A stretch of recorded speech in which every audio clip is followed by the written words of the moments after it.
everybody! Good evening, Argo. Good evening, Perfect Toaster Setting. Good evening, Little Toothbrush. Good evening, Henpai. Good evening... Wait, one second. Something's not right. I can't hear anything. Okay, I can hear things again. Yippee!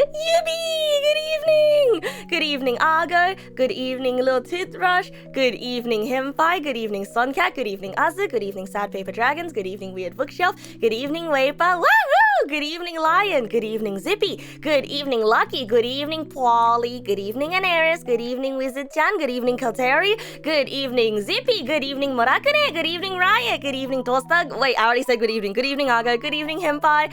Good evening, Torashi. Good evening. Yeah, I forgot to plug my ears in. Yeah. Good evening, Last Triceratops. Okay, so tonight's stream might be a little bit of a short one, because I guess like I don't know. Maybe. Because like I also got a bit sick during the week. Anyway, I want to start off and say, I'm sorry, bros, for suddenly disappearing on everyone for a week. I'm sorry for disappearing on everyone for a week.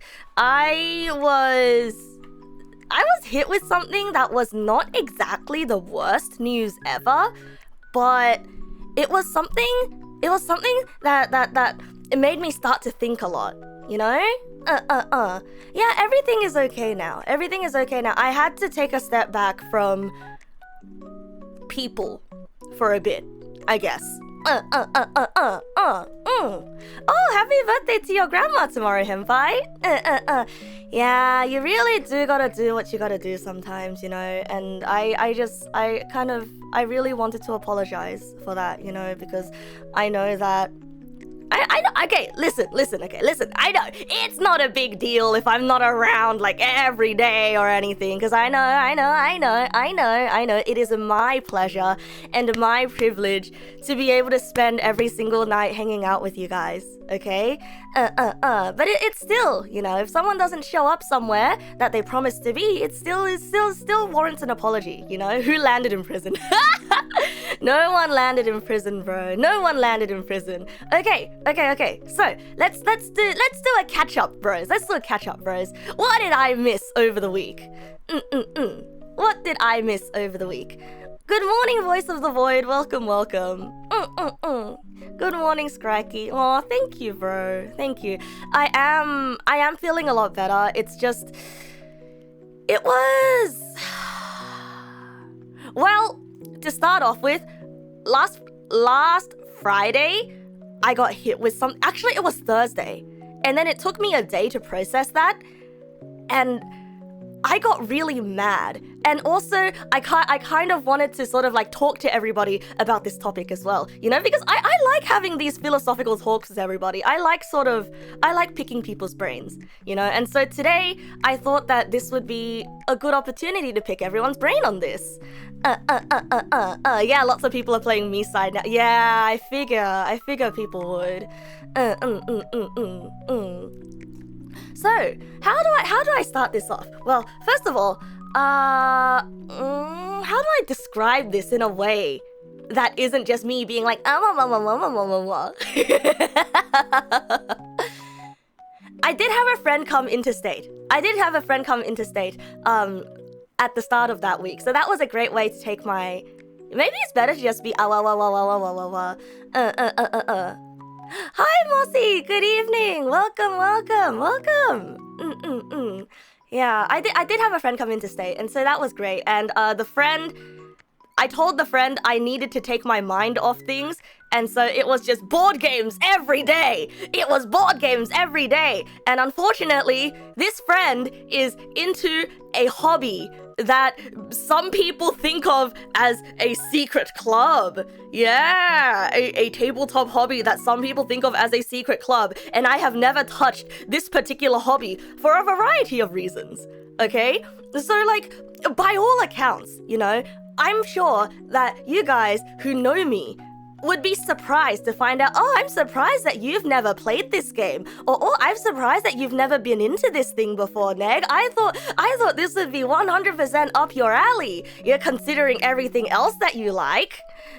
And so, and well, you see, there's this, I feel a little bit of shame to say what it is because like half of you will be like, oh yeah, of course it's this, and the other half will be like, no, what have you done? I'm very surprised that people are saying it's Warhammer. I'm very surprised, but it's not Warhammer. I'm gonna keep being vague until someone says it outright with good reason. Yeah, so a lot of things that I like have been inspired by this thing. And this thing is considered to be sort of like a grandfather, like a cultural pillar. And now that I am into this thing, I feel like I'm in a secret knowledge club that finally understands. Nah, I'm already into D&D. It's MTG, yeah, it's MTG. Yeah, it's Magic the Gathering, yeah. Yeah. Yeah, I play, yeah. I play Magic the Gathering now. Truly the one thing worse than gambling. You are writing Magic, yeah. It's MTG. It's Magic the Gathering. Yeah, and it's just you know when I told my sister.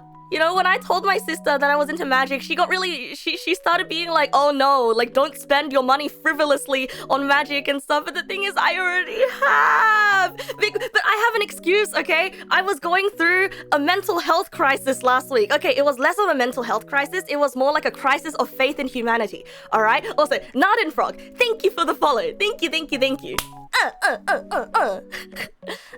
So what are my deck colors? Well, you see, I was introduced to it with the Bloomburrow expansion. And the Bloomburrow expansion is... Have you guys ever read Redwall? You know, the series of storybooks where it's little rats, little mice in the forest, and they have swords and they go on adventures? Yeah, rat people story. Yeah, little forest critters with swords. Yeah, little forest creatures with swords. And as soon as my friend showed me that set, it was all over for me. It was all like, oh, I'm not a blue main. I play raccoons. I play raccoon deck. You know, I only play good, honest Magic the Gathering. So, for those of you who have ever played card games, or who don't know of card games, let me explain a thing to you, okay? There is... No, please, why are you judging me? Okay, fine, you can judge me. You can judge me a little bit, okay? Look, I'm still Neg na스. I'm still who I am, okay? I am still who I am, even if I play Magic the Gathering now. I mean, it's the same as me playing Slay the Spire. Not really. But, you know, it's just the thing that I do now, okay? Okay? I don't know.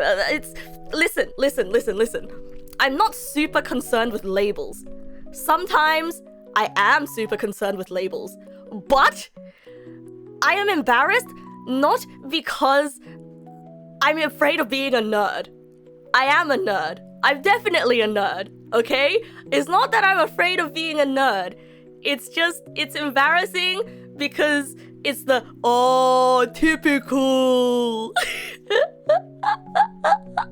You know?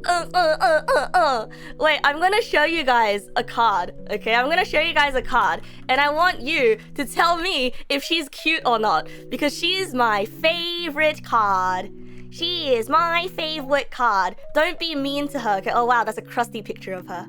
There's a crusty picture of her. Can I find an uncrustified picture of her? Google Images. This will have to do. Ta-da! Look at her! Isn't she cute? Isn't she cute? She is my favorite card because I picked her in a draft. And I am now attached to her. But this is the super special expensive anime version. I have the regular stinky poo poo version.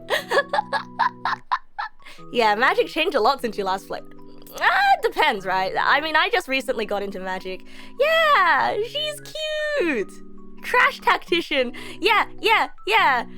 Maybe a little. It also looks like she's about to scratch you half to death. Yeah, that's what she does too. And let me tell you, bros. Let me tell you, bros. So raccoons in this universe, in this particular universe, raccoons are bards. They are traveling bards and entertainers who collect garbage. Does that sound like someone you know? It's me. I'm a bard that collects garbage. That's me. I love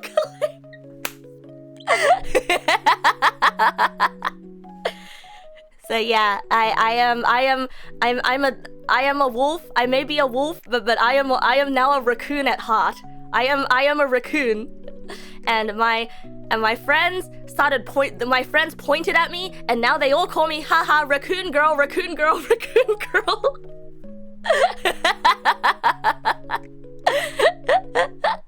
I love garbage. Neg nass eats garbage. Pass it on. Yeah.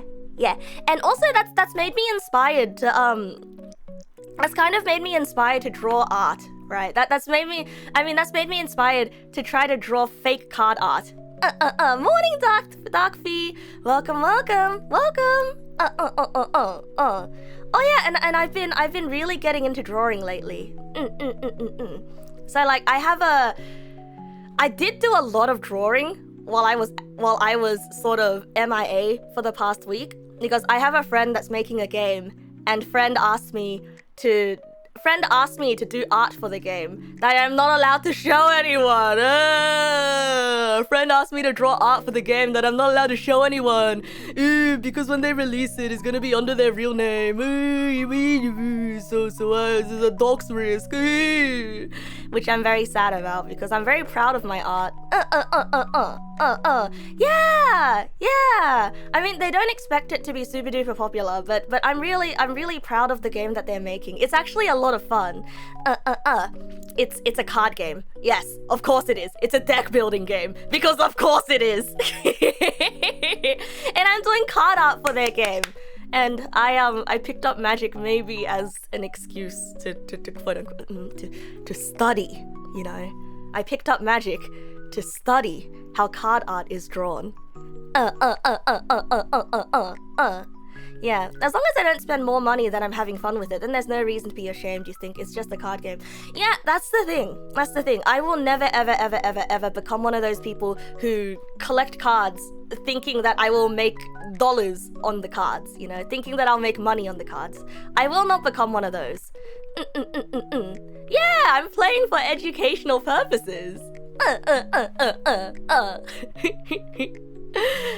And that being said though, I also recently drew this picture. On the night that I received, it wasn't really news, but it was more like I received a message that really upset me. And so I drew this picture. I drew this picture to express my feelings.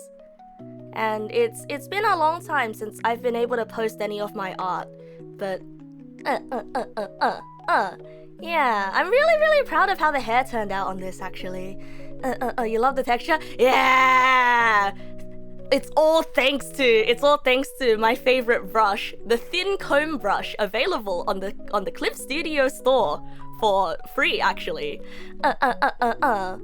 Yeah, it's a wistful feeling. It's a very wistful feeling. It's sort of like, good morning, Kumapos! Welcome. And this is kind of where I sort of transition into talking about some less happy things, and I'm going to start picking everybody's brains about some less happy things. So, it's sort of like, floss vibes. Yeah! I really like drawing plants. That's for one. That's also part of why I made it plant themed. But it's sort of like, sometimes as much as you want to take action, you know, sometimes as much as you want to take action and as much as you want to stop a bad thing from happening, or you want something to work out, sometimes it's best to just let the flower wilt. You know, sometimes it's sometimes you just have to give up copium. Sometimes things just they just don't work out well, you know. And I'm sure that from sort of like listening to me talk over the years, you know, or over the past year or past year or two, like I'm somebody who puts a lot of faith in other people. Maybe it's because I am funny neurodivergent. I take people literally a lot of the time. When people say something, I will assume that they literally mean the thing. And that has historically caused issues for me, right? And sometimes you find out that when someone says, when a conflict happens and someone says that they still want to be friends, sometimes you find out that that's not what they actually mean, you know? And I felt really dumb for believing that, like, oh yeah, you know, maybe we can,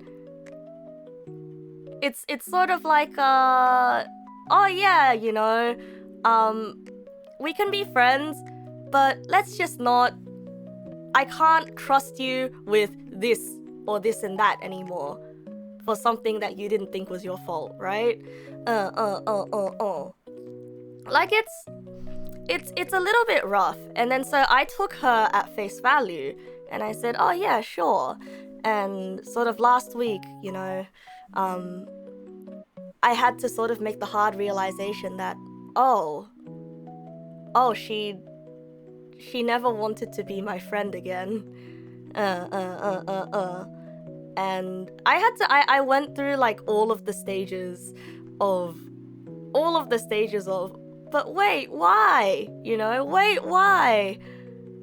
But you said this, but yeah. That's a shame, you know. And you know, I also talked to Asta about this as well, right? And Asta told me that it's so hard, right? Because sometimes you'll be angry at someone, and I think this is the first time that I was ever angry at another person. Like this was the first time that I was really like in a situation where I was being accused of something. This was the first time that I was truly angry at the other person. Cause usually, you know, I would flop over and be like, oh, maybe it is my fault. And I would keep trying to see things from the other perspective. And I would keep sort of, I guess, finding reasons why the other person was justified. But this time, I think, maybe it's because I learnt self-preservation. Maybe it's because I learnt enough self-confidence. It's a lot like that conversation we had 3 weeks ago, about how, you know, sometimes when you forgive someone, it's not because you are kind enough to forgive. Sometimes when you forgive someone, it's because you're scared of what's gonna happen if you don't forgive them. To be fair, in today's society, it's a very hard thing to tell someone you don't want to be friends with them. You don't know much about the context, though. Yeah, I genuinely think that's it. And there was actually a very specific reason I wanted to take time off from social media. And it's a really hard thing for me to talk about because, you know, like, things affect people, right? Words you say will affect people.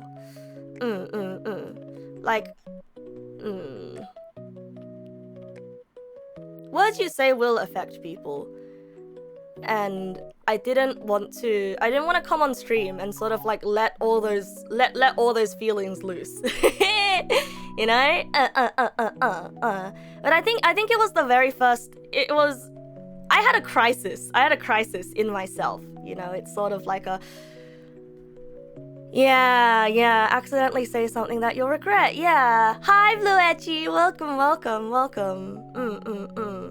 And so I actually wanted to send this person back an angry message being like, hey, you didn't exactly treat me the best either, right? Because you know,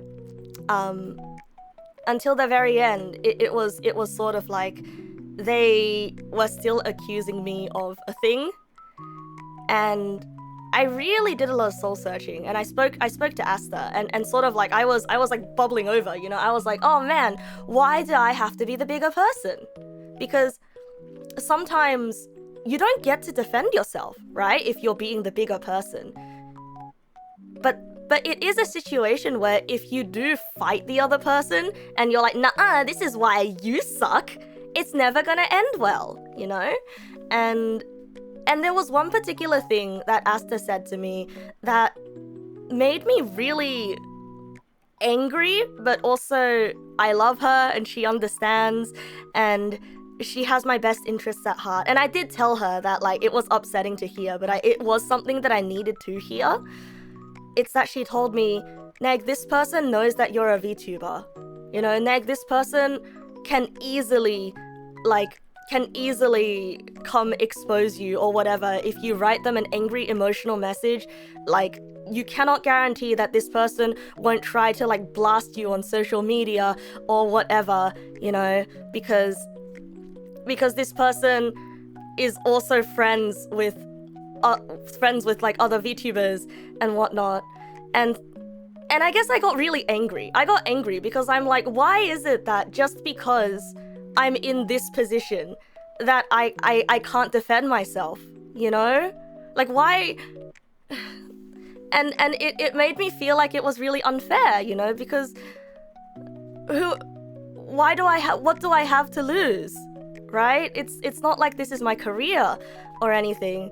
And sort of like, well, I agreed with Asta because if I get into trouble, she gets into trouble. And there's still there's still the fear of doxing, you know? And sort of just thinking about that, it made me feel really sad because why don't I just get to defend myself this once, you know? Because it feels like there've been a lot of times where I was made out to be the villain in a situation, and because I had to be the bigger person, because I had to be considerate of other people's emotions, I wasn't allowed to share my own. And I guess in this particular case, it's sort of like I hit a point where I'm like, no more, right? No more. Like I can't be a coward, and I have to stand up for myself, and I have to fight for myself, and sort of to be told that like, no, you shouldn't fight. It felt really odd. Spit into her coffee when she's not looking. No spit in anyone's coffee. No spitting in anyone's coffee. No spitting in anyone's coffee. Yeah, absolutely. Further reaching problems. Hi, Oz. Welcome. And like, I don't mean to alarm anyone, right? I really genuinely don't mean to alarm anyone. But it really did get to the point where I was just thinking to myself, you know, I don't like being in the position where, yeah, I don't like being in this position. Ah, Minato, welcome. Thank you for the resub, wall. Thank you.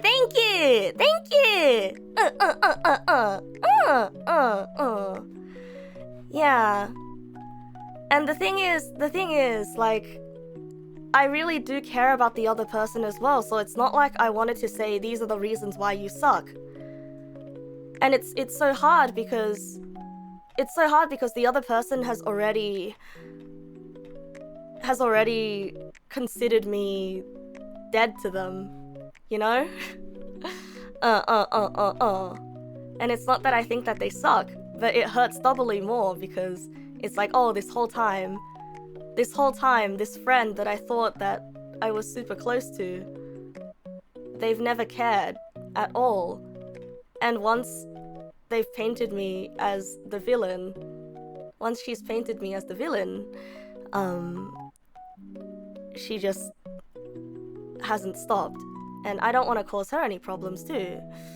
You think there's an important difference between rolling over and accepting fault because it's easier and deciding that you're right, but it's not beneficial to confront the other person. It's a delicate balance because there are times you need to confront things, but you really need to consider the ripple effect. Right. Absolutely. And I think I've always been someone who rolls over and runs away from conflict. Or like rolls over and sort of lets myself say, yes, I'm sorry, it was all me. And I'll genuinely believe it because I don't like telling lies, right? Hi, broski hoski, welcome. But yeah, so that was what happened over the week. Yeah, it's unfair when it's you. You are the one who has to give way, and then get no closure while they just walk away chilling. Took you a long time to learn that. You got in trouble for fighting back a lot. Yeah. I think it's because, like, I've always been a coward, and I think I'm finally learning the difference between... I'm learning the difference between being a coward and choosing to not fight, you know? Because in the other instances, I didn't have a choice because I was too much of a coward. But in this situation, I had a choice, and I chose to not. You outweigh the consequence that comes to a lot of regret, so it's rough to not be able to fight back. TLDR of the subject.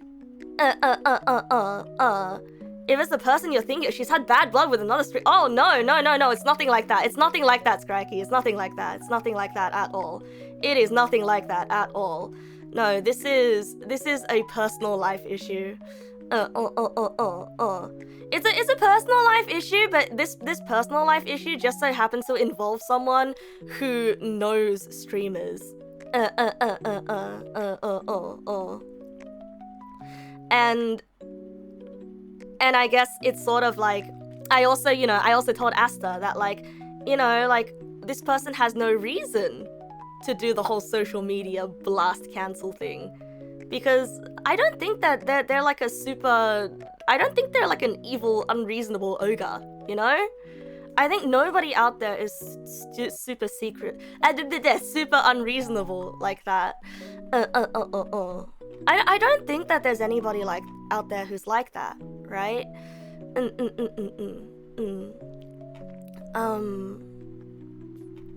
But I guess, you know, I get advised against speaking up for myself, and so because I had to sort of sit with the feeling of, oh man, you know, why am I not allowed to stand up for myself? It did make me do a lot more thinking as well. It's sort of like, does being a streamer and does being a VTuber mean that I can't say things or can't do things that a regular person can say or do? Because that doesn't seem right. That doesn't seem right. You just noticed that I wasn't in the Dazu group anymore? Oh yeah, no, I wasn't in the group anymore because I got really busy with uni, and we had a conversation about, so Zayla wanted to do big things with Dazu, and I don't have enough skill points to allocate, or I don't have enough points to allocate towards doing the things.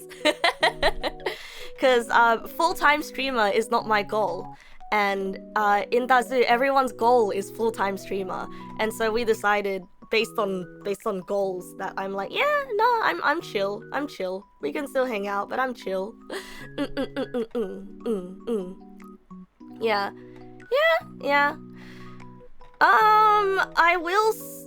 I'm still on good terms with them. Oh, okay, so this is the thing, right? This is the thing. This is the thing that I will say is a little bit annoying when communities get involved, because it's very hard to give information without it coming off strangely, right? So, I will say that yes, we are all on good terms. However, Rio and I are no longer on good terms. Listen, I was debating with myself on when I would say this, or if I would ever say this, and I think it is... I think it's always a really hard thing, because anytime someone says something, it becomes quote-unquote drama, right? Anytime someone says something, it becomes quote-unquote drama, but I don't necessarily think it's drama. It's more like a conflict, you know? It's more like a conflict that affects a lot of people, right? Because like, it's the same thing as like if you're in a friend group with someone and friend A and friend B don't like each other anymore, then what happens to the kids? What happens to the kids? Which I'd say like you guys are the kids. What happens to the kids?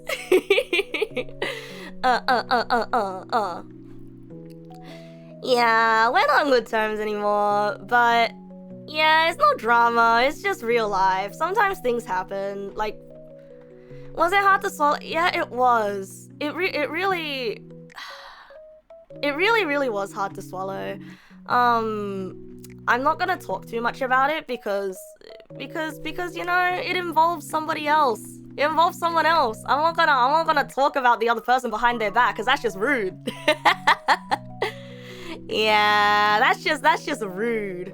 But so I guess secrets out there. Now we know. And it's so hard as well because I wanna tell you guys everything, right? So that's the hard part. That's the hard part. That's what I don't like. That's what I don't like about being just a mutually let's not hang out anymore kind of thing. Pretty much, yeah. We had a bad experience of miscommunication. And now everybody got upset, and we decided that we're not gonna be able to come back from that.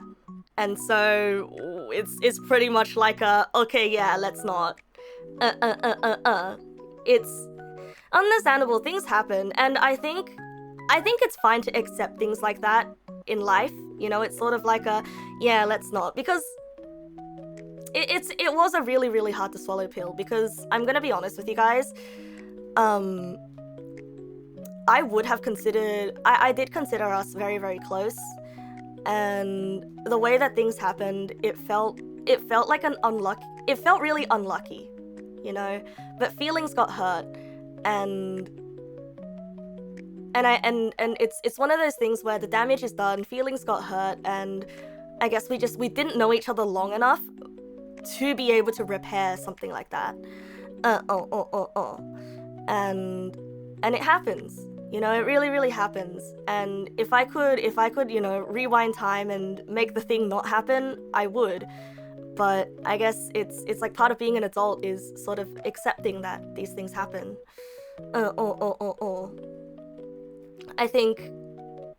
I think it was really unlucky. Sometimes these things do indeed happen. And if I'm allowed to talk more candidly about more unhappy things, I'm sorry, bros. I'm being such a Debbie Downer today. If I'm allowed to talk more about some unhappy things though, I think that loss was really big to me, you know? Like sometimes, like losing a friendship like that, it really feels like someone died. And I think like ever since it happened, I still do mourn the loss of that friendship a lot. I mourn it like every day, and like I'm sorry. sorry. It's just like in this hobby of streaming, you know, it's really, really, really hard to make. It's really, really, really hard to make friends that genuinely like you, you know, because I'm not stupid, right? Like I understand that for a lot of people in my position, streaming for them is a job, and so being bright and sunny and loving to everybody indiscriminately, that's part of the job. That's part of the job description. And because I'm neurodivergent as fuck, I'm not diagnosed, so I can't say autistic, okay? I'm not diagnosed, so I can't call myself autistic. but because I'm neurodivergent as fuck, right? It's really hard for me to tell when someone's just being sunshine and rainbows on the surface as part of the customer service smile, or if we are genuinely really close friends. And that's come to bite me a lot in the past, it's in this hobby. And so, like, to lose a friend that I was really sure wasn't just being sunshine to me out of obligation, like that hit really hard. Like someone close like that hit pretty hard. So I guess cat's out of the bag, you know. Cat's out of the bag. Yeah.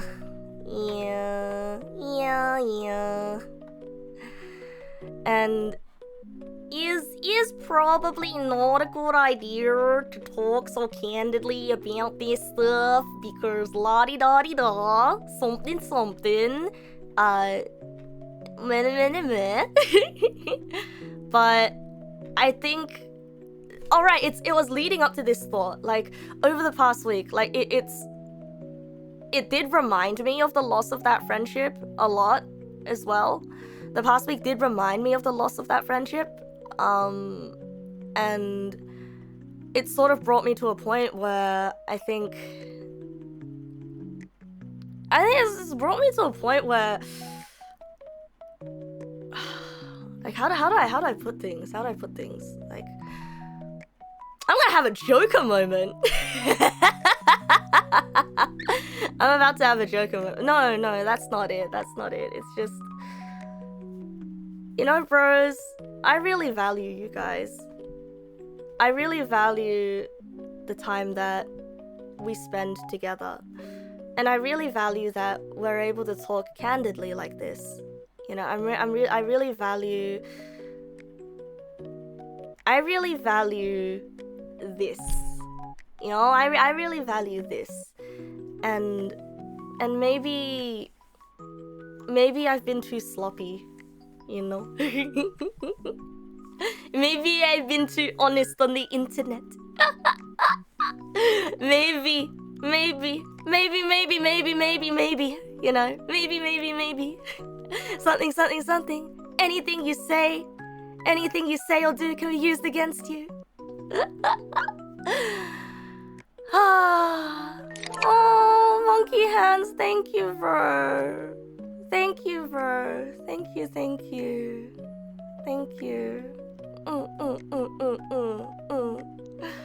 Maybe. But it's made me think, you know, I don't want to be, what is this? Like, I don't want to be in a position that means that I can't. You think it's good to stay true to yourself, but sometimes I can overshare a little bit here and there. Yeah. I mean, like, to be fair though, I've done a pretty good job not talking about things that affect other people. Like, such as what happened between Rio and I stays between us, okay? Okay? And I am about to drop some more bombs as well, okay? You know? It is such a thing that there may or may not be other streamers in the same space that I am not on good terms with. Because, once again, I've been told that I am socially tone deaf. Verbatim, I have been told that I am socially tone deaf. And so, like, there may or may not be more people that I have fumbled the bag with by being a little tone deaf. You guys know me. Like, you guys are all very open to me explaining my weird ass, my weird ass way of talking, right? And my strange behaviors of hermiting away and all that. And that's why you're still here with me. That's why you're still here with me. Because you understand, you know. But not everybody understands, right? And we have to remember streamers are still people at the end of the day. Streamers are still people at the end of the day. And so even though I joke about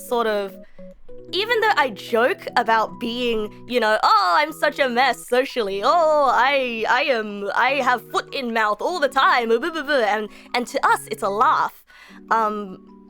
Sometimes things don't work out with people one-on-one. And they happen to be in the same hobby spaces. Yeah, what's next? Streamers have legs? Hey, not all of them, okay? There might be an amputee somewhere. I do a very good job of framing it safely when I'm on stream too. Yeah. Although I will say, like, for example, sorry for bringing you back into this, Rio. I'm sorry. I'm sorry. Your name is still in my mouth. You are just the most recent example. I am doing the hand heart cross thing. Sorry for putting your name in my mouth again. Anyway, like, for example, like that example, right? Simply just saying that we are no longer on good terms, it puts her in a bad spot as well, which is why, you know, I've never talked about being on bad terms with other streamers, right? Like, it puts her in a bad spot because then people might go to her and bother her about things when that's the last thing that we want. But unfortunately, you know, when it's once again, it's like friend group, right? It's like friend group A and friend group B, or friend A and friend B have a fight, and they decide to keep it smiles on the surface for the sake of friend C. You are friend C, by the way. We're staying together for the sake of the kids. You're the kids. Yeah. Instead of getting a divorce, right? So essentially what I just did was say, hey kids, mom and dad just got a divorce. and that's why,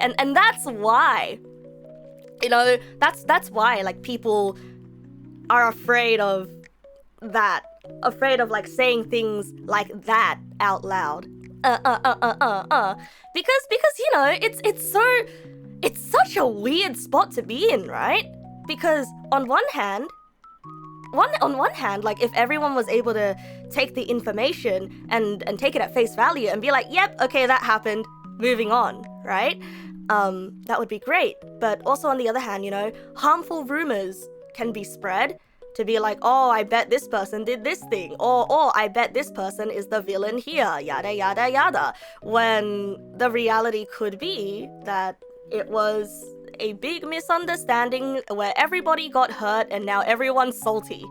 Everyone is now salty, and feelings have been hurt, and there are sometimes you just can't come back from some things, you know, and that happens. Which is like, it's so boring. It's actually so boring. But that's actually like how 90% of conflicts happen in life. It's literally just it was no one's fault, but everyone's upset. Right? So this is my way of saying no drama. There is no drama here. Okay, there's no drama here. Is agree to disagree, basically. Basically, it's like, say for example, you had a prized collection of Magic the Gathering cards. I'm so sorry. I'm bringing like my latest hyperfixation into this. It's like you had a prized possession of something, right?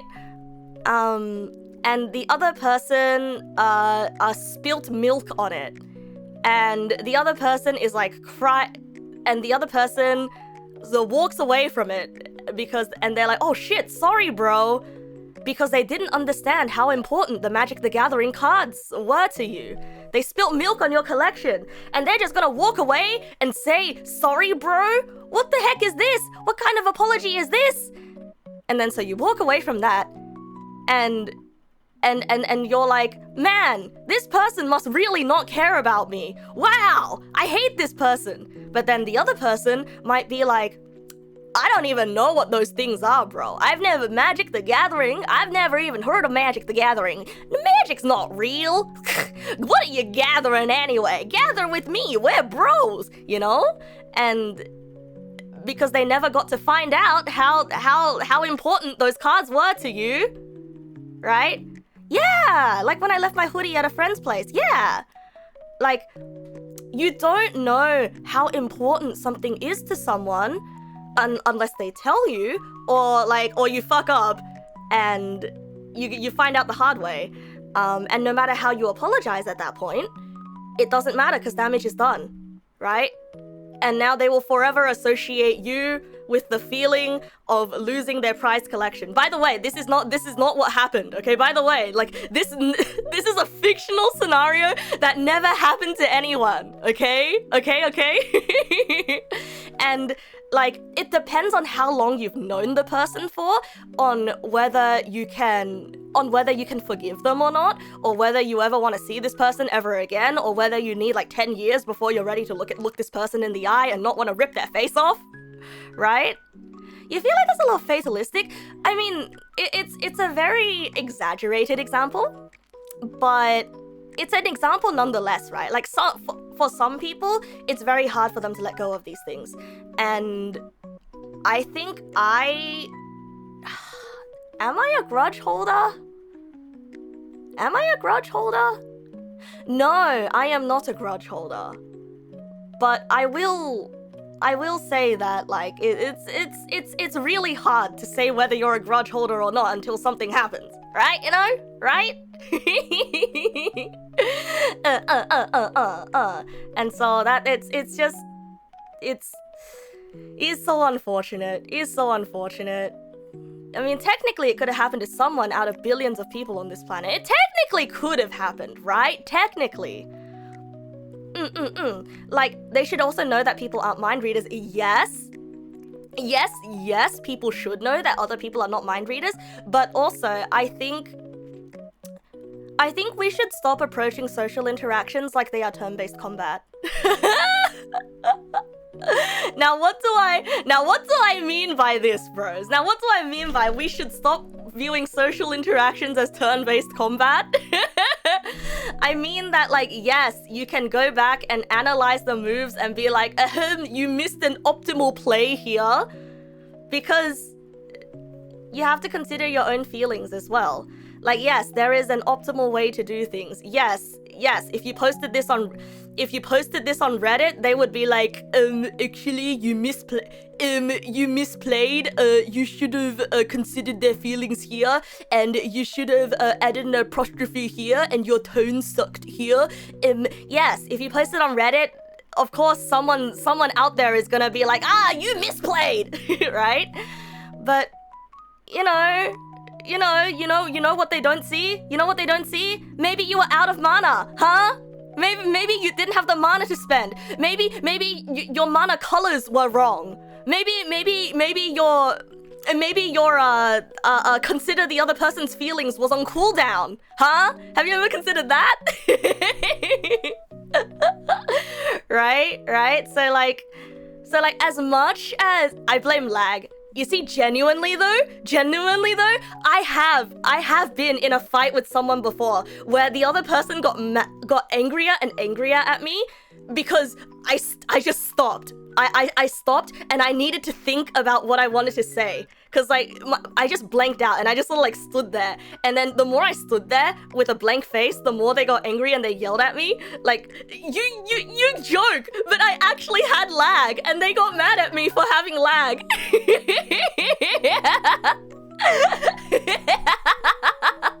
Okay, but you tapped my soul ring during upkeep, so well, you're using the one ring, and you should consider the life burn that it's doing to you every turn. It's not my fault. Just because someone writes an essay full of complex terms doesn't mean they actually know anything at all about the topic. Right. Oh god, Reddit. Usually I'd say if I was thinking and not blankly standing there. That's true. I think like I took too big of a pause to think, and like to them it was just kind of like, huh? Crap, I already tapped empathy this turn, I can't do it again. You joke, but it really is like that for some people. It really is like that for some people. Like, empathy is a skill issue, okay? Empathy is a skill issue, all right, bros? Like, you have to actively learn how to do empathy.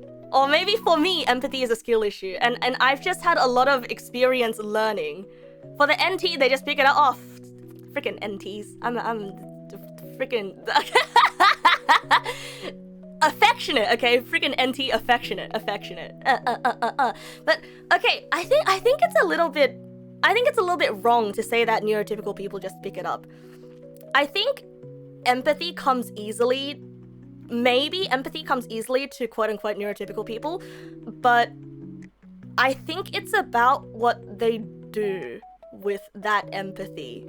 You know what I mean? Like, it's like the next step after, really, it's not effortful for people to be like, oh, this person must be feeling this way. Huh. They overcomplicate empathy? Difficulties with that is literally the definition for oh no, okay. Oh no. Everyone has it, but some people are better at it than others. Okay, fair enough. Well, I guess for me, I guess like I judge people a little bit more harshly on how they behave, because for me empathy was a learned skill, right? And so maybe I was the one treating social interactions like turn-based combat. Yes, you read NT and took you a solid 20 seconds to realize it was neurotypical. You thought it meant Windows NT. Yeah, honestly, when I read NT, I thought it was an MBTI thing. Because you know how they have like ENTJs, INTP.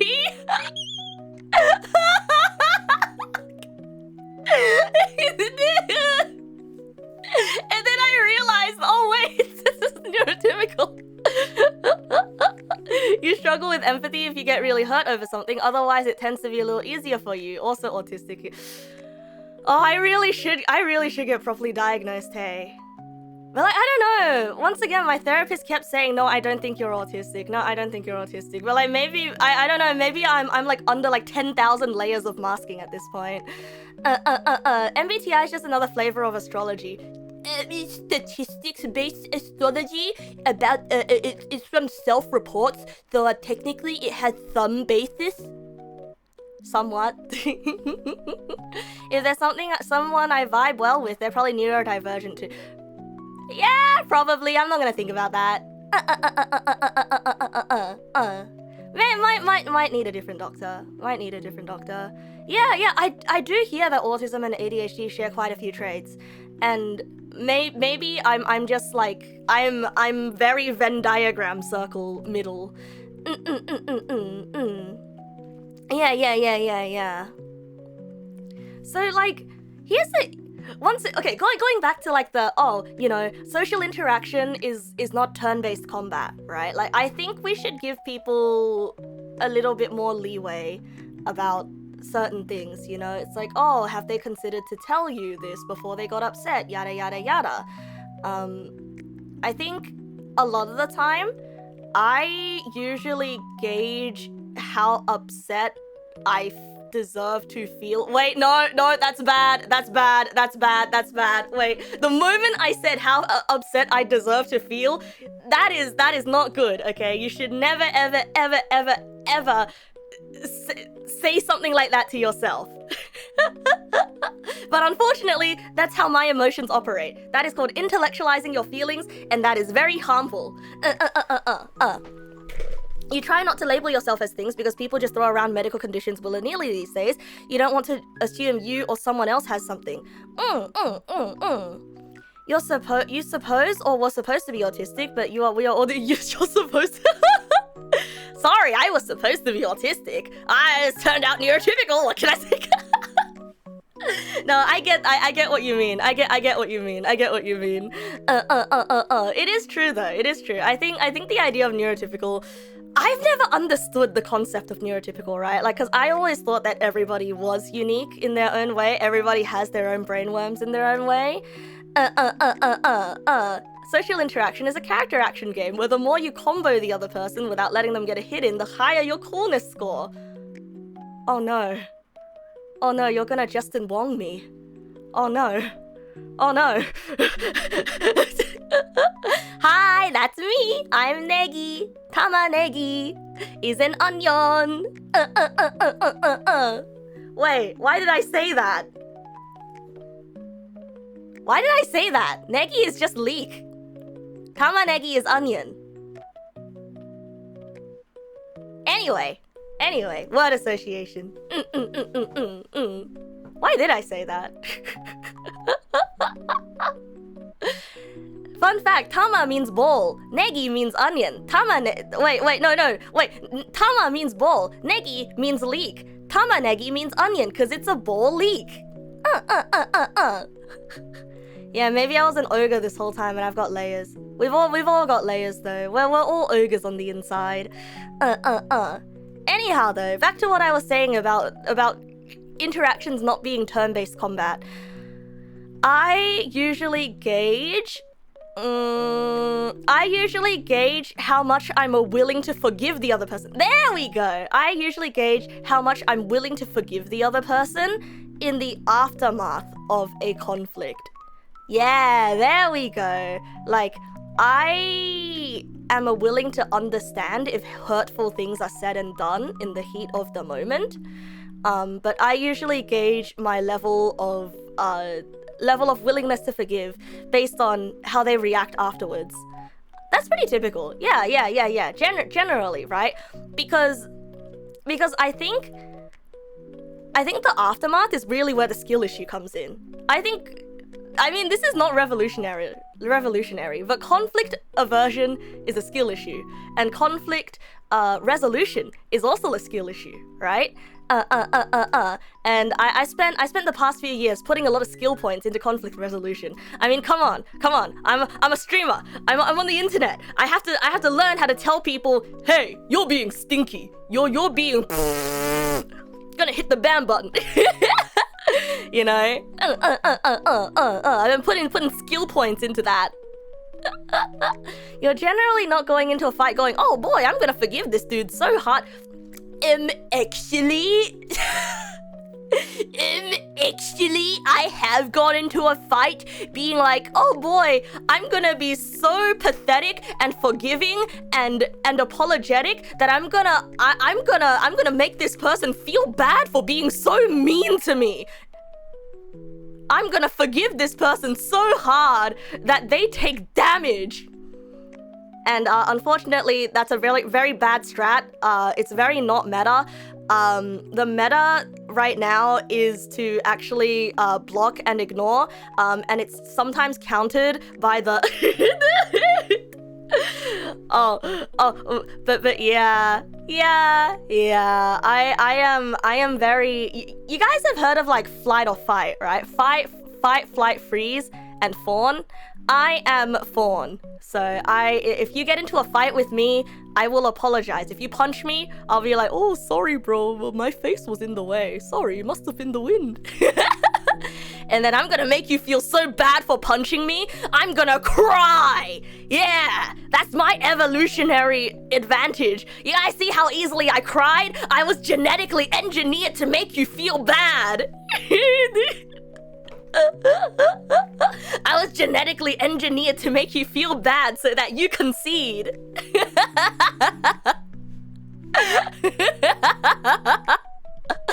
Wait, no, not cat. No, cats are genetically engineered to make you feel, sad. I'm genetically engineered to make you feel bad. It's different. Crying doesn't usually stop someone who's punching you. You think that's even the goal? Oh no. What about people who don't feel bad about that? I haven't learned how to deal with that yet. I'm gonna be honest. You know, I've run into someone who that strategy doesn't work on before. And you know what I did in response to that? I cried even harder. But this time, not for them, for me. because it was so scary.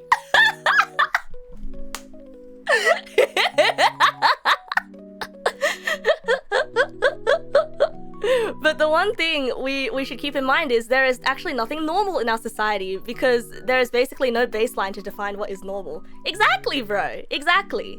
And the people who define normal might not even be normal themselves, so their normal might not be someone else's normal. Some people have too little empathy, some people have too much empathy. Ain't that the truth, buddy? Ain't that the truth?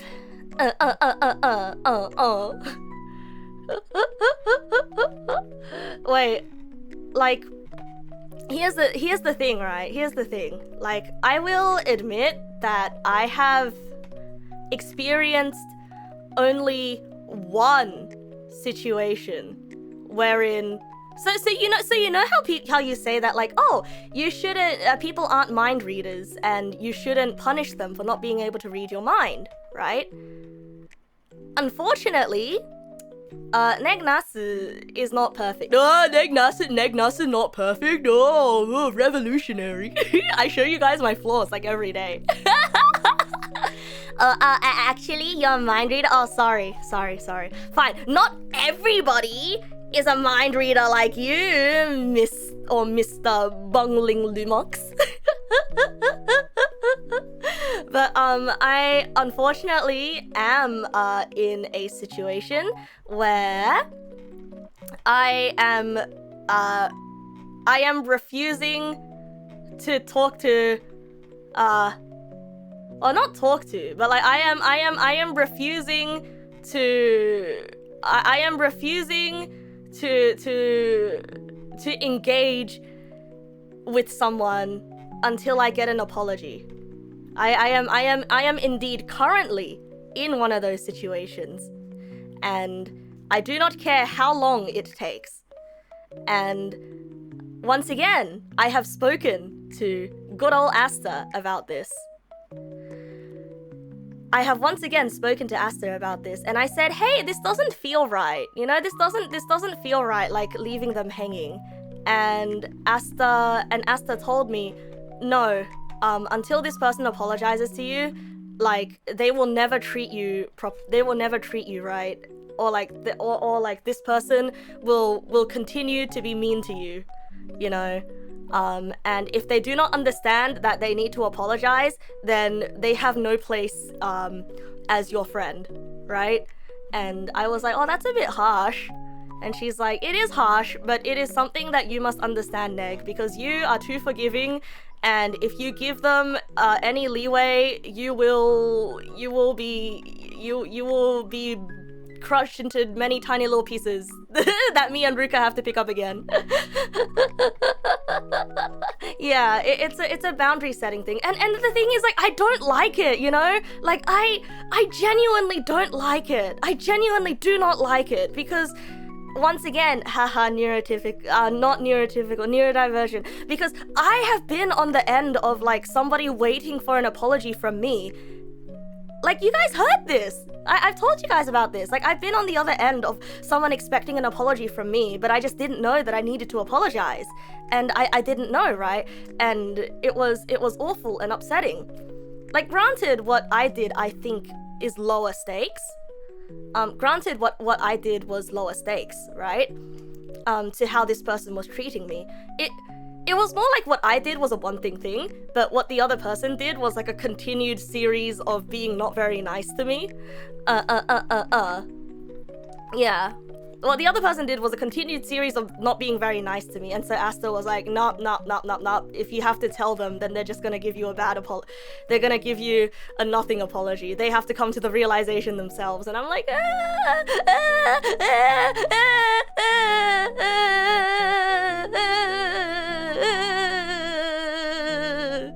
you know,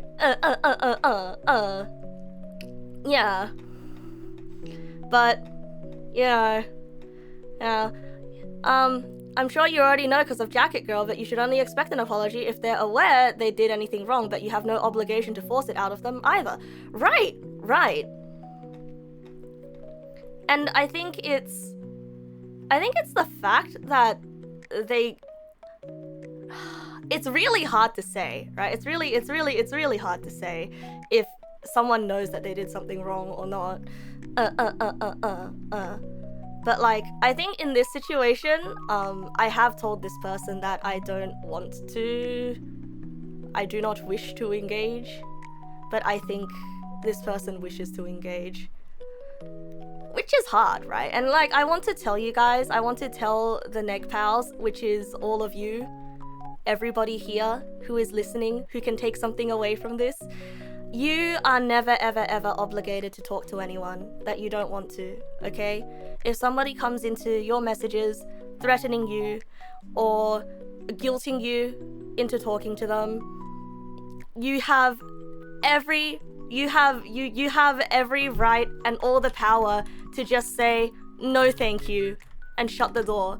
If a bunch of drunk people came to your house and say hi, let me in, what would you do? You would shut the door and say no thank you, right?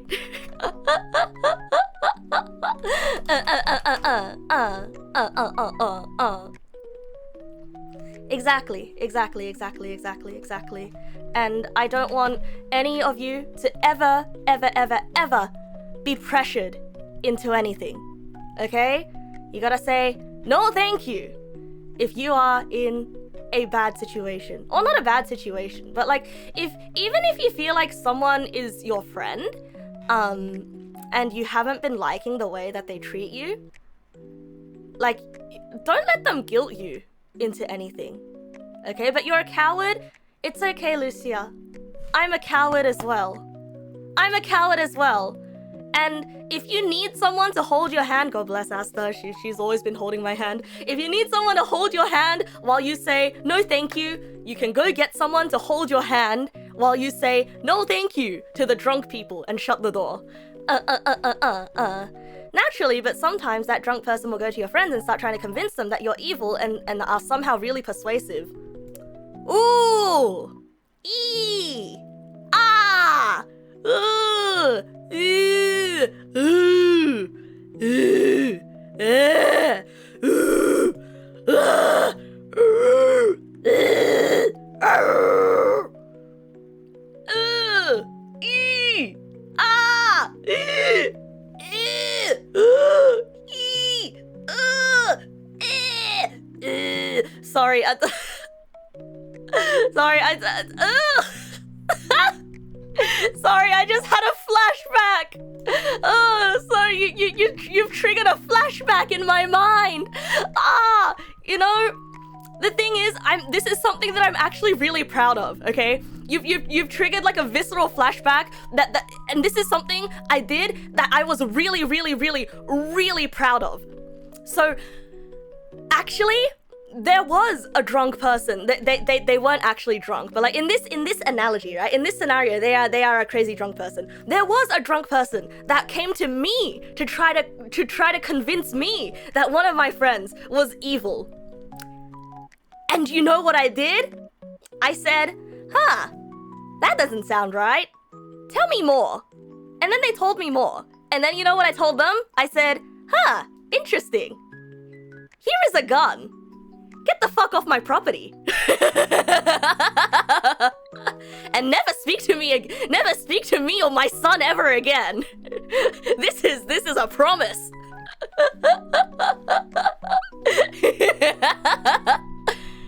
And then I banned them from my home, which is, you know, I got them off my property, which is to say that like I got all of like our mutual friends into a group chat, and then I was like, hey guys, this thing just happened, and I was told this, and here are the screenshots, and I believe this is false. Anyway, does anyone have any thoughts? And then everything got cleared up. I pulled out my totally legal firearm, which has the orange cap on the tip of it to show people that it's fake, but it's still threatening. Good morning, Alejandro. Good morning. And you know, I did this like 2 years ago. Oh my god, it was 2 years ago. Oh my god, it was 2 years ago. Wait, no, it was 3 years ago. Oh, it was 3 years ago. No, it was more than 3 years ago. I don't have a sense of time. I don't have a sense. I'm having a hard time remembering how long ago it was.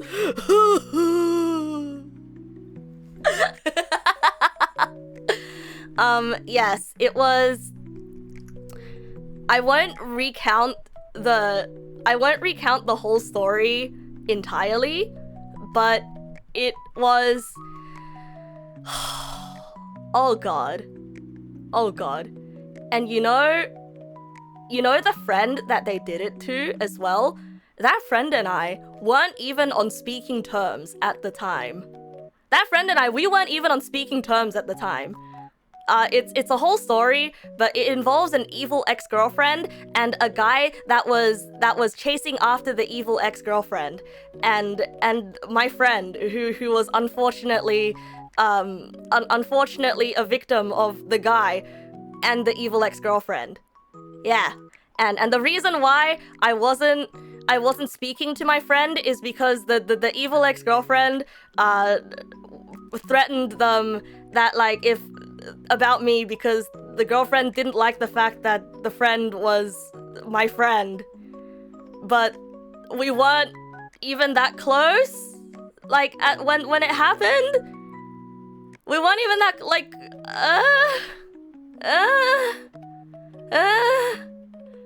yeah, it's a long story. It's not my story to tell. Like, I'm literally just a side character in this story that did a plot relevant thing. But oh my goodness, was it awful. It was absolutely awful. Yeah. Oh my goodness, was it absolutely awful. And you know, ironically, the guy that came to me trying to start shit accidentally fixed the friendship between me and the person that they were trying to start shit with. They accidentally fixed that friendship because I was like, hold on a second, something doesn't sound right.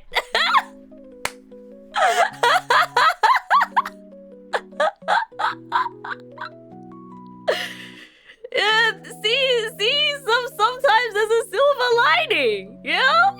Sometimes there's a silver lining. Which is why I say social interactions are not turn-based combat. Sometimes it's Monster Hunter, and you have to hit the right spot to get the right to break the leg, so you can harvest and craft your Kirin armor or something. Yeah, that's what you meant about not being fatalistic too. That is true. Right? Like, sometimes you love that Kirin armor is the one I go to. I don't know, Kirin armor is just the most, it's the most iconic, you know? It's the most iconic. I might have been lucky. Oh, absolutely. Which is also why it's like, it's so hard to predict what will happen, you know? It is so hard to predict what will happen.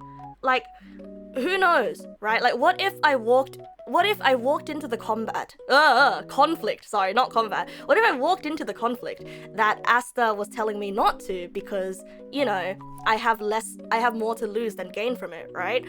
What if I walked in and I stood my ground or I cried a lot, right? What if I walked in and I unlocked like a secret third path where suddenly everything was fixed, you know? Maybe that's just my copium speaking, but that could have also been an outcome. We just don't know. And then that is to say, life is all numbers. Life is about statistics and numbers. It's just like a card game. Because at the end of the day, no matter how pretty the pictures are, and no matter how flashy the effects and the sounds are, it's all numbers. The statistics of everything happening ever. Have you guys heard of this thing called Laplace's Demon? So Laplace is, or was, because he's really old and dead so he no longer is. Laplace was. Laplace was a philosopher. And so the concept of Laplace's the concept of Laplace's demon. Oh, Laplace. Oh, Laplace. Laplace. Laplace. Not Laplace. Laplace. Yes, Laplace. Yes, Laplace's. Laplace's? Yes, he was a mathematician. Yes. Fine. Lapras. The Pokemon Lapras's demon. There is a demon out there that calculates the odds of everything in the world ever happening. Like, there is a demon out there calculating the odds of a thing happening ever. Yes, Lapland's demon. Lapland Arknight's demon. And it is his demon. Does Laplace demon contradict with quantum mechanics? I don't know that much about Laplace demon. And I don't know that much about quantum mechanics. So I cannot answer that question. So my answer to that question is, I don't know. You're lost in comparing real life events with how video games work. I mean, okay, if you think about it, right? Life is about probability, you know? Unfortunately, Laplace from HoloLive's Darkness's demon. So true. Cause like, okay, so if you think about it, I am so sorry I keep going back to the same stories. Have you guys noticed that I've just run out of stories over the years? But remember the friend of mine who got into a skateboarding accident and started looping his memories and started saying the same things over and over again? So I think I am brought back to that particular moment when I think of things being a probability, you know? Because based on his memories and based on every single thing that he had encountered in his life up until that point, like every little piece of culture, everything that he's seen and remembered and processed, his brain has somehow picked the most statistically probable thing for him to say and the most statistically probable way for him to react in that specific situation. And the situation wasn't even that specific, because if you say the same words to him, he's just gonna react in the same way. Like, even if the background changes, even if the sounds around change, the smells change, he just reacts in the same way. So actually, the probability of him saying those words and reacting in that exact way are actually much higher than other ways, right? So like, if you take that example, I'm sorry, for the people who haven't heard the story of the skateboard friend, they must be very confused. But pretty much, he got into a skateboard accident, he had some brain damage, mild brain damage for a little bit, and every 5 minutes his memory would reset. And if you say something to him in the same way, he will react in the exact same way and say the exact same words. And it was very spooky because he was like an NPC. Anyway, okay, back to what I was saying. Like, it's really spooky because that's when I realized, right? Like, oh, I mean, I didn't realize, but like, yeah, he did get better. He did get better. He's currently in Japan right now, talking to fishermen. I don't know. Last I saw of him, he sent a picture of him with a fisherman. No, it wasn't a fisherman. It was another old man. Yeah, even if the color of the sky above changes, you're finally awake. He's playing the fishing minigame IRL. He's playing the real life fishing minigame. Not all old men are fishermen. Nuh-uh. If you get old enough and you are a man, you will automatically become a fisherman. This is a fact. Nuh-uh. It immediately triggers an event as soon as enough time passes. You have to believe me. All old men you know are fishermen. Exactly. Yeah, the 65-year-old event gone fishing. Exactly. There are no other prerequisites to this story event. It just happens on the timeline once you hit 65 years. Trust me, bro. If none of you are 65 right now, so you just haven't gotten there yet. But my dad is not 65 yet, so it's coming for him, all right? It's gonna be soon. Your dad's nearly 70 and he's not a fisherman? Wait, how did he skip the event? Oh, okay, so actually, there are no prerequisites to the Gone Fishing event. However, there are anti-requisites, which actually take the Gone Fishing event off the timeline. And so your dad must have triggered one of those events. Yeah. It's very rare, but sometimes it happens. Your grandpa just decided to build a boat for some reason. You believe that all old men are fishermen. Exactly. My dad works at Nintendo, so I would know. I know all the timeline events that are gonna happen, because my dad works at Nintendo and I got the guide. Oh, he's up at Alaska where it's super cold. Are there fish there? If there are fish there, maybe the event didn't get removed. Maybe it just got delayed.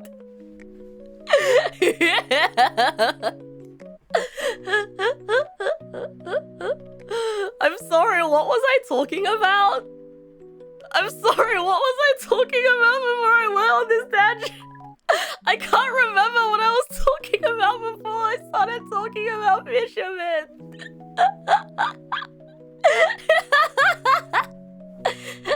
Maybe he's gonna use the boat on ice to go super fast like in Minecraft. I don't know what Minecraft is like. Oh yeah, the skate. Oh yeah, Laplace's demon. That's right. Yeah. So like, yeah, statistics, probability. Yes. There is a chance of everything happening ever, and it's yeah. And life is probability. Exactly. It doesn't matter how pretty the pictures are. It all boils down to the probability of something happening then, here, and now. Which is to say that, like, it's a little bit, once again, fatalistic, right? I like this word now. It's a little bit depressing to say that, like, oh, everything's already been set in stone, you know? Oh, the difference between fate and free will, yada yada yada. Oh, what are we but amoeba in the floating detritus of life, waiting for the next one-celled organism to latch upon and to feed upon, you know? Yeah. Detritus. Yeah. Anyway, so you don't think that's fatalistic? It can also happen. That was very it was?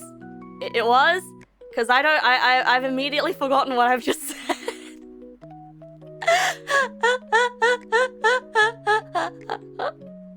But yes, and I think when it comes to interpersonal conflicts, once again, going back to the whole,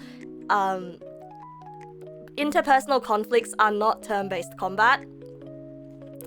Anything can happen, and it's super weird and super scary, and I don't like it. But that is life, right? Like, you guys are really nice to me today. But like, what if tomorrow, just based on probability, right? What if tomorrow you decide to come into stream and you're like, I think I am feeling devious. Hey, Neg Nasu, fuck you in particular. Gonna throw a rock at you. You suck. You're so bad at speaking. I can't tell if you have one tongue or three because I can't understand any of the words that you're saying. I think you should have no tongues. And if you say that, and you said that to me, right? What are the odds of you saying that to me? Not zero. See? Now that I've said that, the statistic, the chance of you saying that back to me is zero. I mean, not zero. It's gone up. I put the idea in your brain.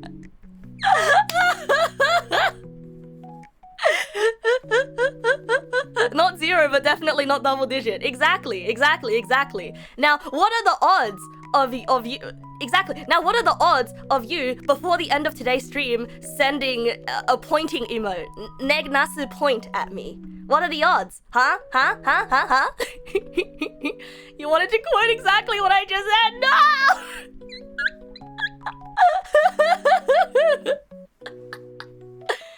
See? Well, now you've made the odds 500. Why 3 tongues? Oh, just to be ridiculous, you know? It's like if you wanted to call someone fat.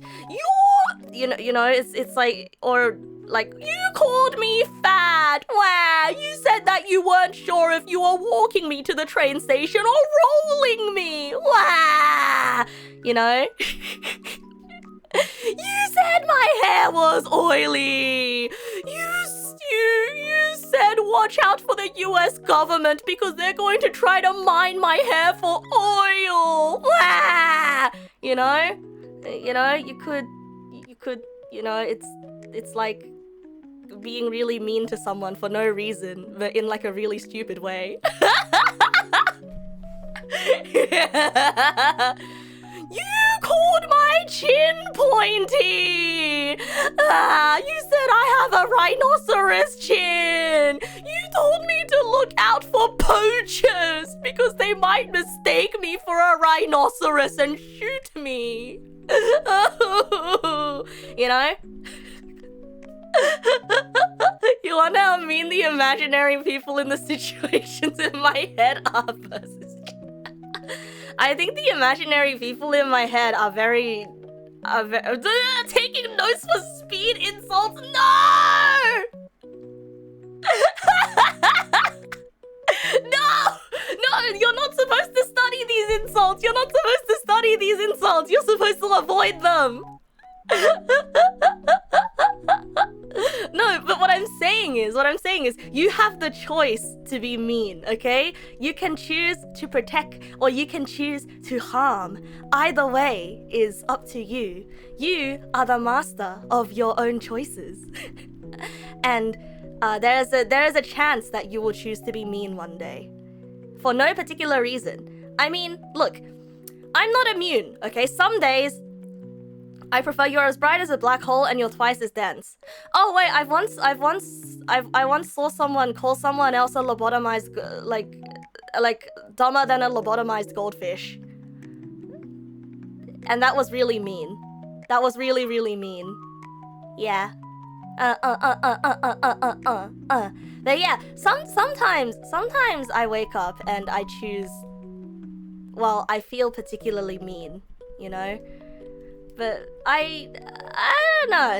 Sometimes I feel evil when I wake up, you know? Like, don't you guys feel evil sometimes? I mean, I choose not to be evil, but what if there is a day where the evil overcomes me, and I choose and I do not make I do not have the power to make the choice not to be evil, you know? Yeah, sometimes you just see a girl with a braid or a ponytail and you just have to pull on it. Yeah, like I have a friend and she has a really big zipper on her bag, and every time I see her, I'm like, oh wow, you've heard of the Big Dipper, now get ready for the big zipper. And then I unzip her bag, and she really doesn't like it when I do that, but the intrusive thoughts always win, and I always have to apologize because I'm really sorry, I'm not doing this to annoy you, I swear, it's right there. It's right there. It's right there. It would be so easy.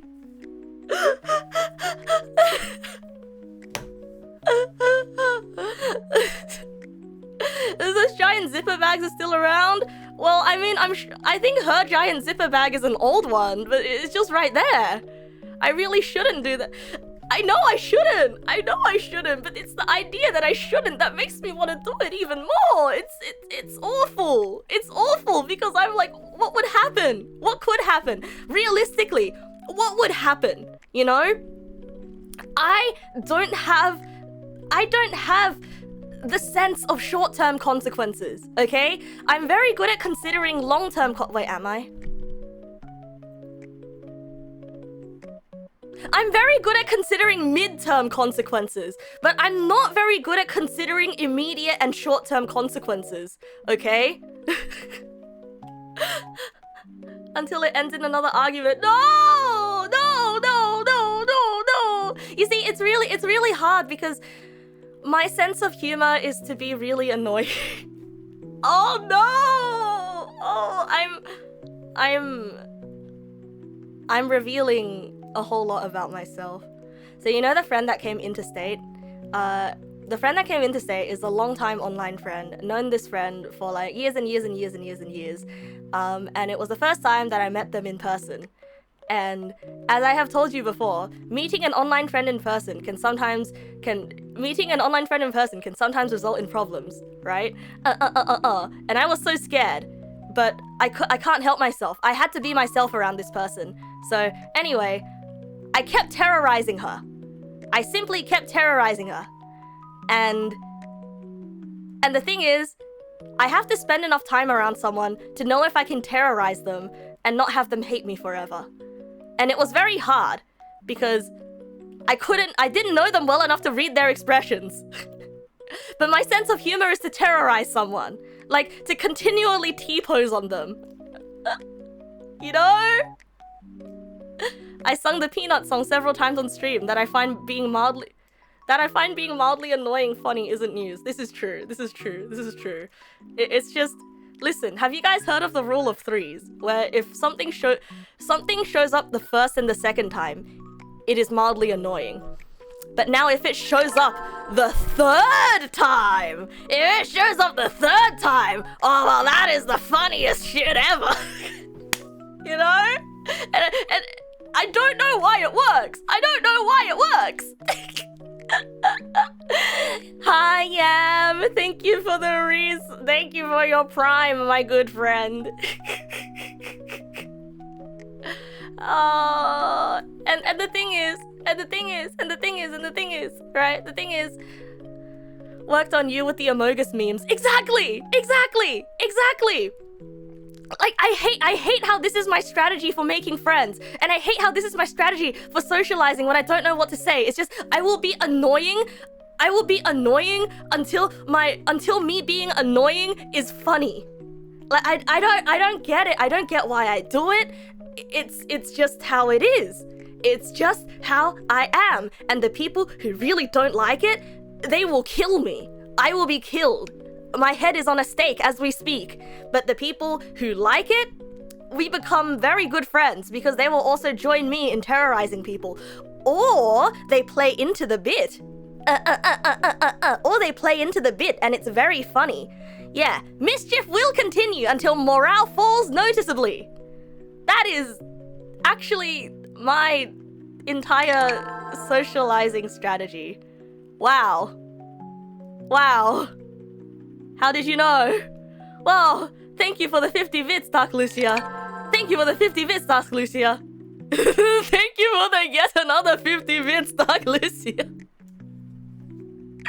I'm so mad! Why did this work on me?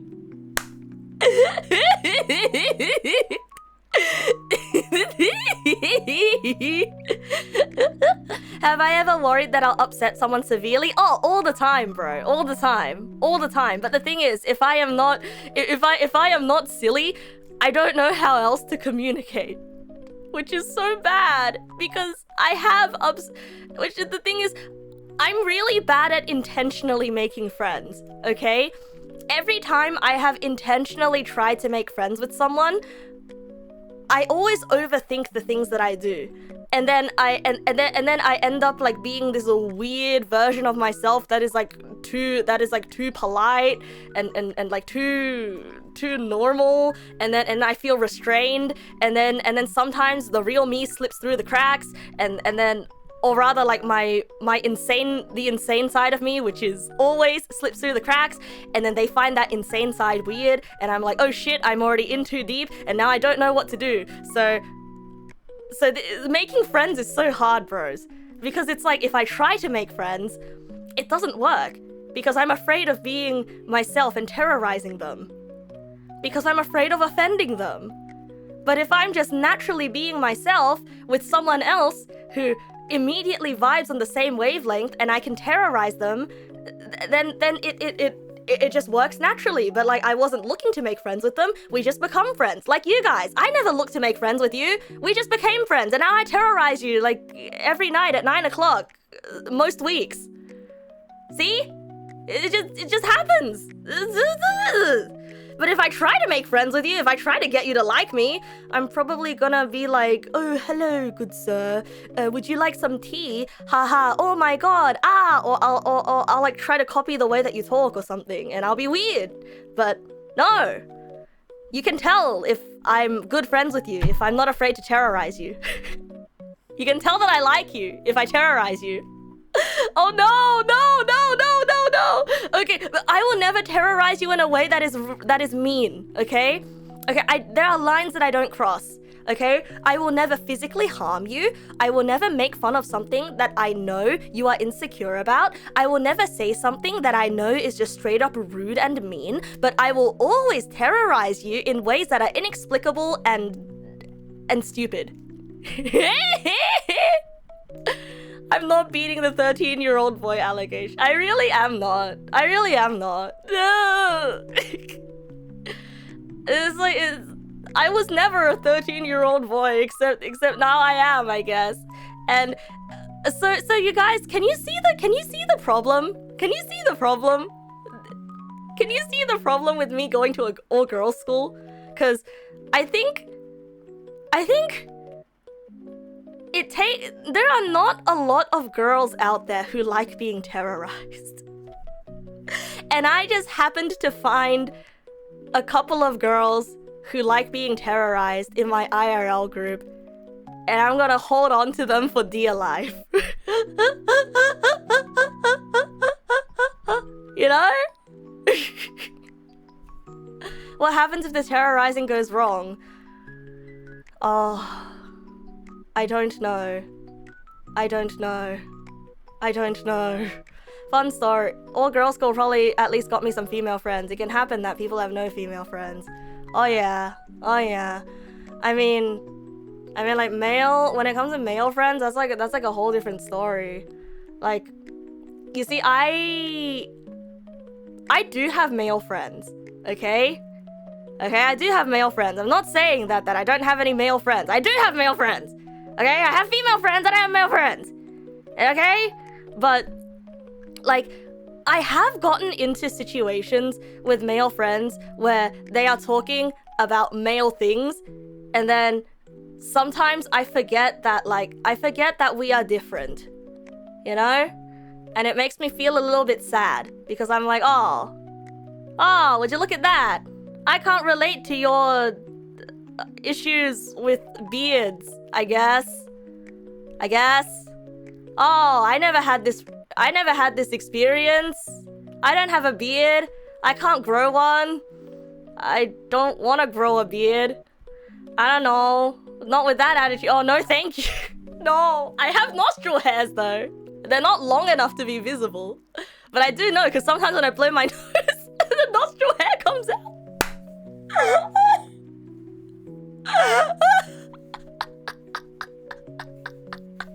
Why did I say that? That's so gross. That's so gross. So gross. It's normal. Everyone has nostril hairs. Everyone has nostril hairs, okay? Is there something that I would like to ask you, lads? Okay, you know what? There is something that I would like to ask you that I've been too afraid to ask any male that I know, okay? So now that you've asked the question, now that you've given, all right, lads, it's specifically Dingo Dongo owners, okay? Dingo Dongo owners. Do you sit down to pee or do you stand up to pee? And if you sit down, has it ever... Are you not afraid of touching the toilet bowl?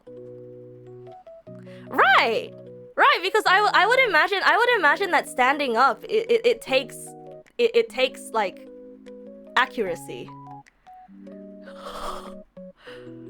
Sitting splashes less. Okay. No, but like, okay, here's the thing, right? No, but here's the thing, right? You're going to have to sit down eventually to do the other thing that all monkeys do. And, you know, pee-pee poo-poo. The second half of pee-pee poo-poo, right? So is there like ever not fear that it will touch the toilet because there is an extended thing? You know? If the hose is too long, if it touches the toilet, Somehow you knew you were getting to pee pee poo poo today, you just didn't know where it was, and there it is! No! Why? Why? Always pee pee poo poo. It's your own toilet, why would you care? Because it just feels... I don't know, I am imagining it, and I feel... I am imagining it, and I feel... So, here's the thing, right? Here's the thing. I'm going to paint you a picture in your brain, okay? Imagine you are going to lie down on somewhere that is metal and cold. And you expect to lie down with your chest hitting the cold thing. But then, unfortunately, your belly touches the cold thing first, and you're like, ooh! Ooh! Jump scare. You know, I imagine it would be a similar feeling.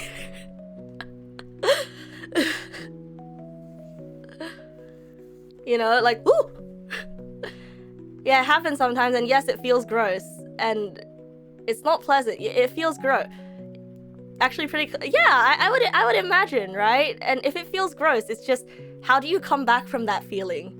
How do you come back from the feeling of, because what if it was someone else's house? Or what if it was public? Oh, God forbid, public! Oh. If you sit down to pee and sit too close to the edge, sometimes it overflows the gap. Ooh. Okay, thank you. Okay, I have another question. When it comes to beards. I have a question about beards now. Okay, I have a question about beards. Now, this is less of a question. This is less of a question, and this is more of a... This is less of like a genuine curiosity. This is just more of a hee hee hoo hoo pointing at people. So, have you ever gotten food stuck in your beard, but then when you found the food later on in your beard from lunch, and you're like, ooh, leftovers, yummy.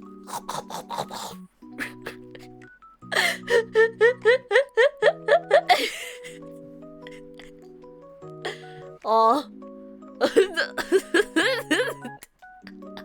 Oh, okay. Okay, because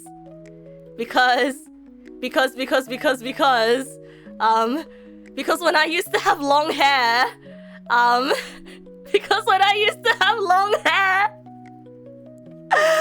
and I did find little bits of rice in my hair.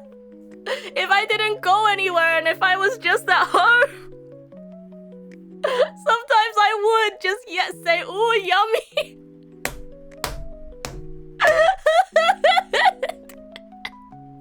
There is a reason why I prefer short hair.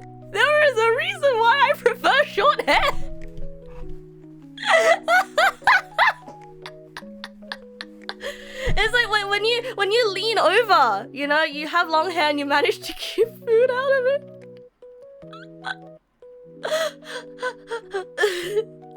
it. Rice becomes hard over time. Okay, it was less rice and it was more... See, look, if it was still soft, that means sufficient time hasn't passed yet, okay? It means it's still good. It's still good. Okay, I will now ask another question. Okay, this is less gender based now. This is no longer like based in sex or gender, okay? This question is now based on universal experiences, okay? Now, have you ever found a mystery crumb on your table and thought, I could go to the bin and throw it away, or I could eat it? And then you ate it, and you're like, oh, still good!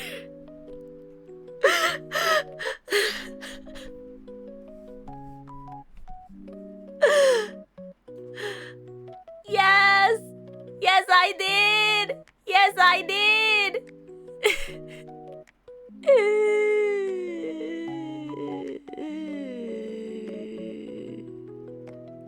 can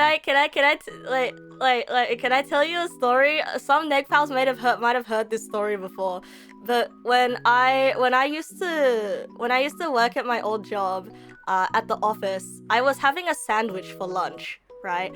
And unfortunately, I have a small mouth, and I am a little bit of a messy eater, and so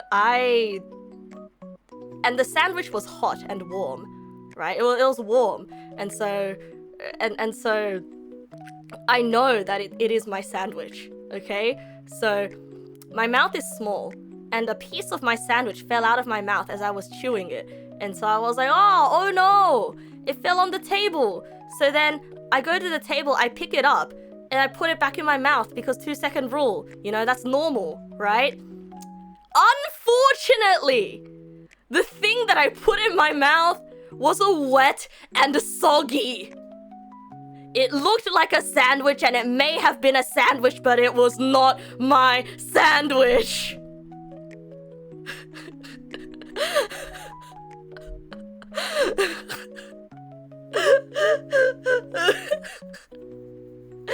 And the worst thing is, I haven't learned from that. But nothing like that has happened ever again. Nothing like that has ever happened ever again. If you touch a non-food surface, it's dirtier than an oil barrel. Oh, you don't believe in the 3-second rule. You've always wanted to ask a silly question to a girl, but you saved since you can imagine. No, you know what? Go ahead, ask. Actually, no, I don't know if I'm brave enough to answer the question. I don't know if I'm brave enough to answer any questions. Huh. Okay, well, okay, I'll ask an easier question. Right? Okay, so imagine if you are at home in front of your computer watching a movie, and you are having a pepperoni pizza! Yummy! Yum, yum, yum, yum, yum, yum, yum, yum, yum, yum, yum. Yummy! And well, while you didn't notice, a piece of pepperoni, like a nice juicy slice, like a whole circle of pepperoni, fell from your pizza onto the table, right? Or it fell from your pizza onto the table, and you finish watching the movie. And let's say about 30 minutes or an hour or maybe 3-4 hours have passed since, you know, you finished eating the pizza, and you're like, oh man, that was a great pizza, wish I had more. And then lo and behold, like, you thought that you cleaned up your table, but then you look at your table and you're like, oh, poggers, pepperoni, mystery pepperoni, hooray, more pizza for me. Would you eat that pepperoni? Would you take it? Would you take it? Yeah. Okay. Thank God. At least one person said that they would take it. At least one person. At least one. Yatta!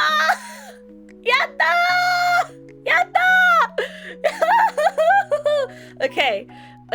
Next question. For those of you who said yes. Okay, imagine if it's something that you like. Okay, next question, okay? Now, imagine if it wasn't just a couple of hours. Imagine if you had pizza last night, and it is now the afternoon the next day, and you found that pepperoni.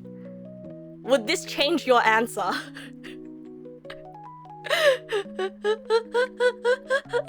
Does this change your answer? This changes your answer? Okay.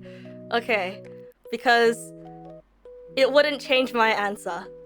24 hours would have to pass before I change my answer.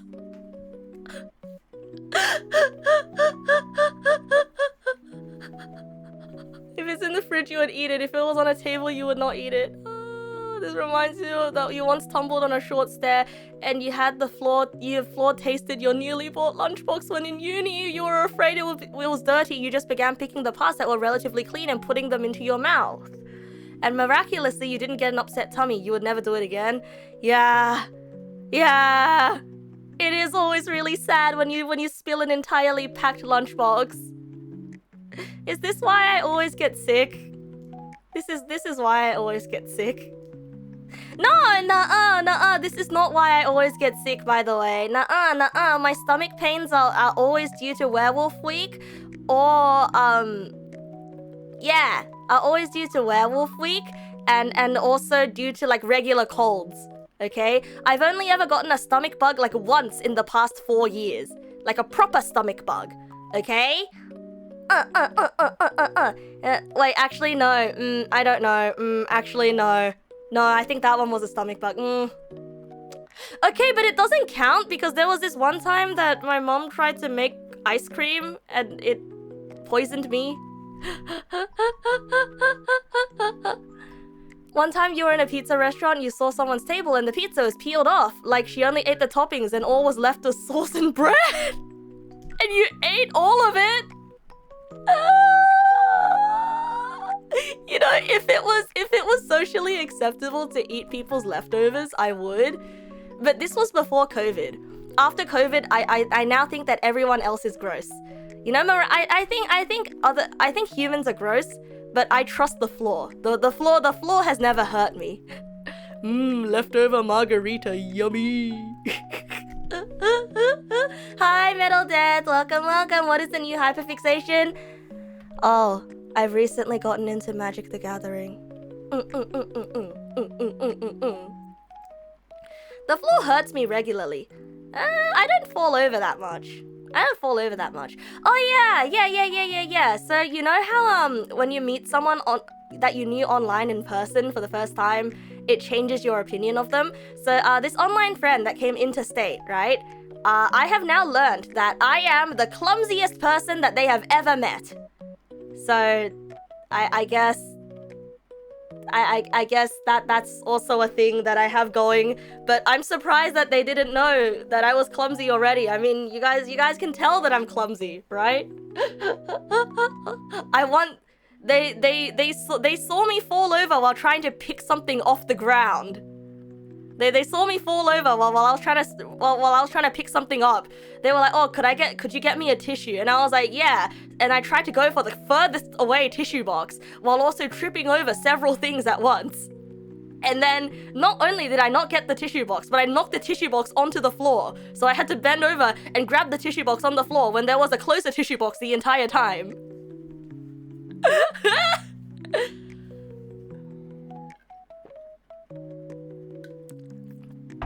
Reminds you of the girl who fell out of her bed and broke all her bones? What? You're clumsy too, especially near walls and objects. You stub your toes a lot. Oh no! This person clearly hasn't seen one of my streams. There is a clip of me burning food on stream that they frequently reference to me. So I don't know what they're talking about when they say that they don't know that I'm clumsy. Man, you know, I also got asked a question today by another friend. Maybe they thought it was a bit, yeah, maybe they did think it was a bit. You know, the scary thing is not people who put on a streamer persona when they are on stream. The scary thing is people who are the exact same. It's the people who are the exact same on stream and off stream. And I keep telling people, oh, I'm so much cooler in person, you know, like the silliness, like I'm nowhere near as funny as I am on stream, you know, that's a streamer persona. Oh, you'll change your mind about me when you meet me, or like, oh, you know, like, I'm not like this, yeah.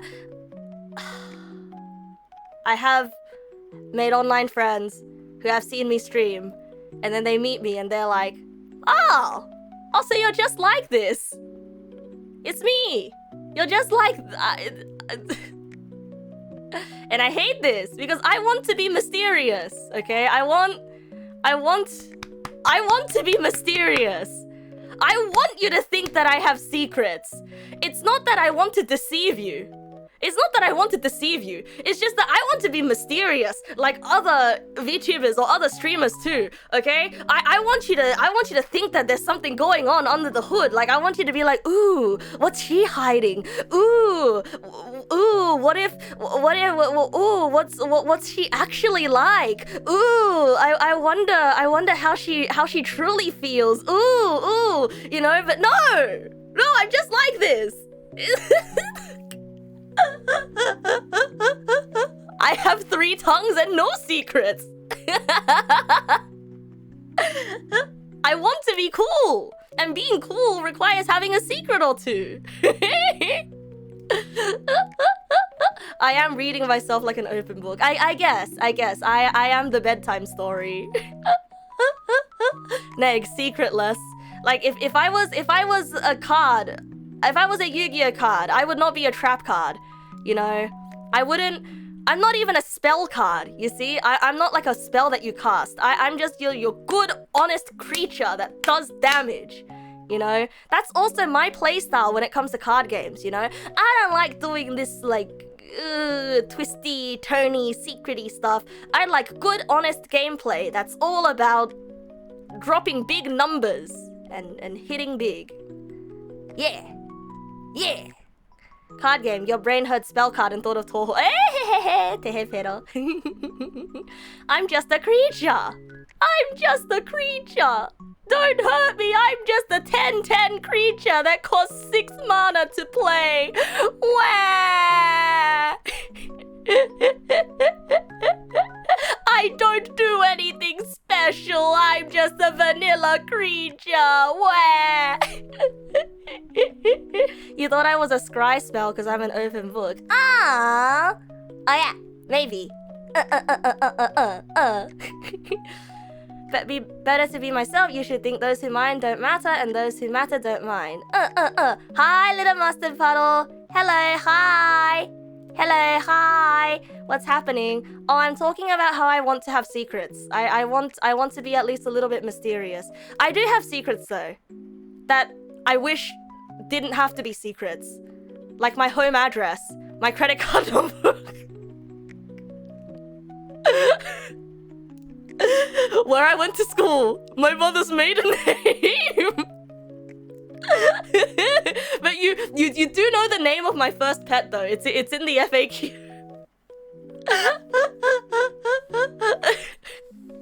I can tell you'll keep it under wraps, promise. Oh, okay. You wee promise for you twinkie promise. Oh, okay. If I can trust you, then I guess I'll tell you my secrets. I'm a girly girl with a girly secret. If I tell it to you, promise that you'll keep it. I'll tell you now. My little secret is I accidentally killed a man.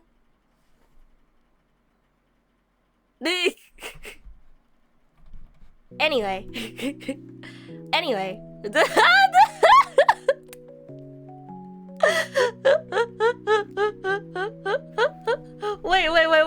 It's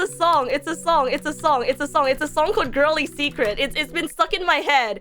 It's been stuck in my head. I don't think there's a karaoke, but it's like, I'm a girly girl with a girly secret. I'll tell it to you, promise that you'll keep it. I'll tell you now. My little secret is I accidentally killed a man. I had to hide the body in my pink glitter van. To be honest, it felt kinda good. I want to kill again, but I don't know if I should. I wear his clothes from time to time. His top was Y2K, so divine. I'm a Y2K girl, I do a Y2K twirl. I love being a girl. I'm a girly girl with a girly secret. I'll tell it to you, promise that you'll keep it. I'll tell you now. My little secret is I accidentally killed that man on purpose. I feel like killing is my life's purpose. I don't remember the melody very well, but it's yeah, pretty much. That's the song. That's the song. It's not a kid's song. No.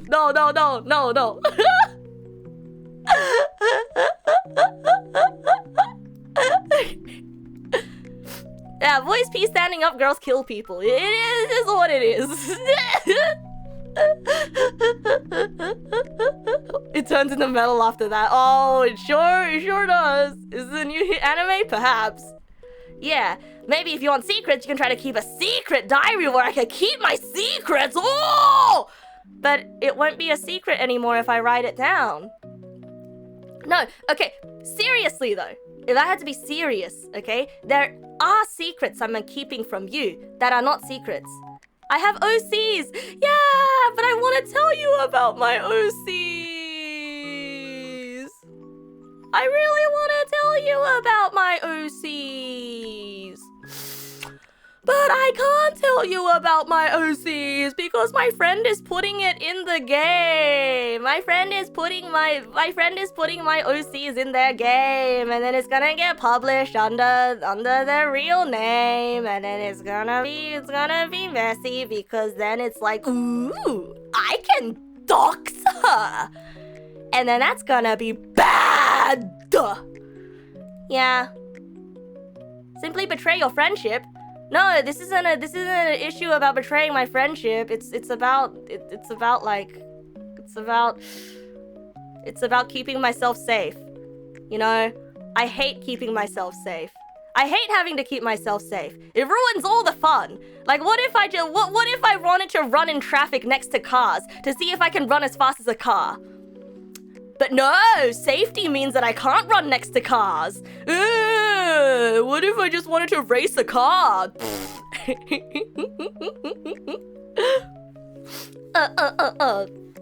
Or hitchhike around. Yeah, what if I want my identity stolen, huh? What's stopping me from doing that? Oh, because it's not safe because I'm gonna get hit by a car. The problem is I want to have secrets which I don't want to tell anyone, but I want to tell everyone everything. Yeah. Yeah, pretty much.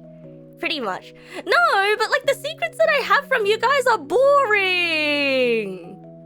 The secrets that I'm keeping are boring. Like, I have OCs. Well, yeah, everyone has OCs.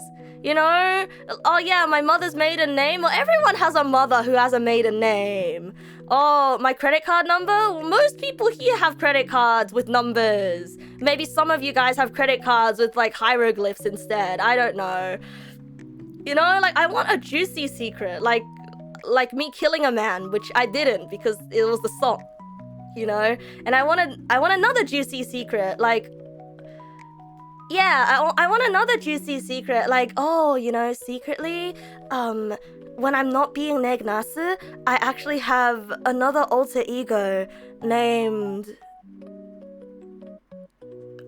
Sweegle McLaurie. Yeah. Sweegle McLaurie. And I deal cards on the black market. And yeah. That I Sweegle McBeagle. Yeah, Sweegle McBeagle. Yeah. Sweegle McLaurie.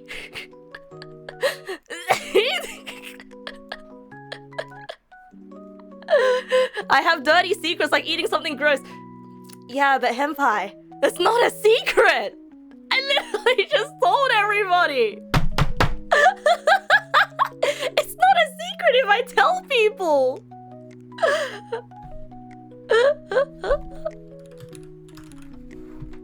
Guys, my keyboard just disconnected itself. My computer gave me the notification that something disconnected when I slammed my table. Oh, wait, but didn't you tell us the secrets that were in your fan art? Didn't you tell us? I could have not told you, then it'll be a secret. No, but it's like I want you to speculate about my secrets. You know? I mean, it's not that I want you to suspect me and doubt me. It's just that I don't understand. I don't understand what I want. I don't understand what I want. I don't understand what I want, to be honest. It's just look, okay, look. Sometimes when I see a VTuber that I like, or I'm watching a VTuber that I like, sometimes like I'll be like, oh, they revealed a little bit of their true self just now. Oh, whoa, what if, and then like my imagination goes wild, and I'm like, whoa, that's so cool, because what if like this was all a show, and whoa, the best actor ever, you know, and I start writing fan fiction in my brain. Yeah, you know, it's mysterious. But I want a juicy secret to hide. No, it's not like that. I want a juicy secret to... I desperately want to be an ikemen joshi, cool, mysterious beauty. Exactly.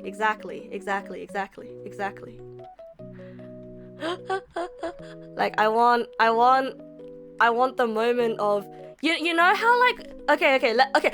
I thought of a really good way to explain it. Really good way to explain it. So, like, you know how a tsundere is a tsundere because they're not just mean to you all the time, but the appeal of a tsundere is not that they're mean to you. The appeal of a tsundere is that they're mean to you, but then sometimes they show you a soft, sweet spot, you know? It's like, oh, that moment, oh, she secretly really likes me this whole time, oh, you know?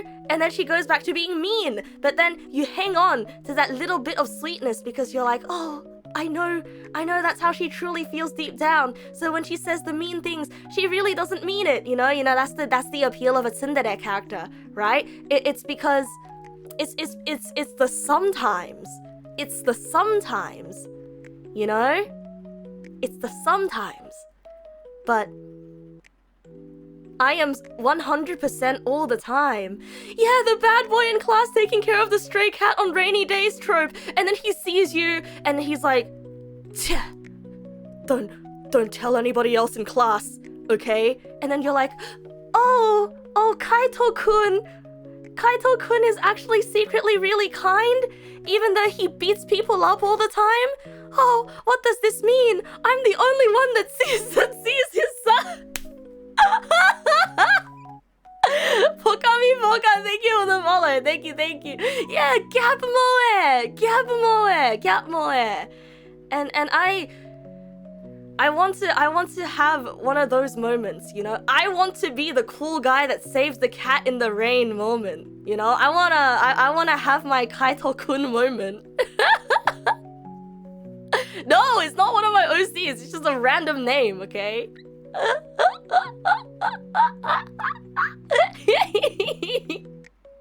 You know, but no, instead,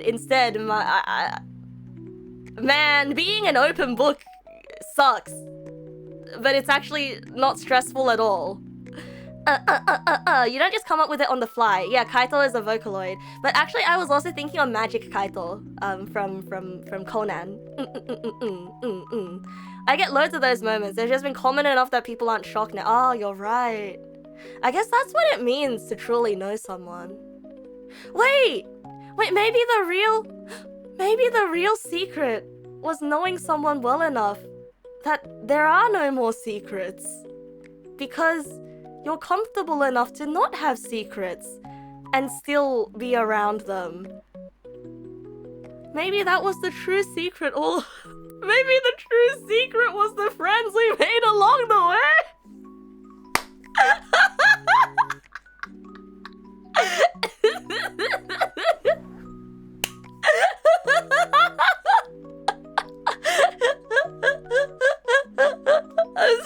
Why is this so funny to me?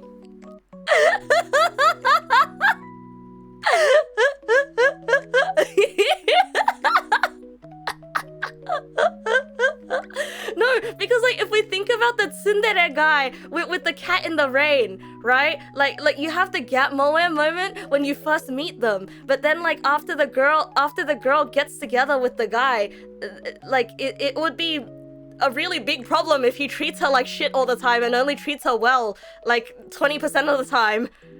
Yeah, that would be a really big problem. So it would make sense that it would go from sometimes to always. Sometimes dere to always dere. Oh, that's why real life tsundere doesn't work.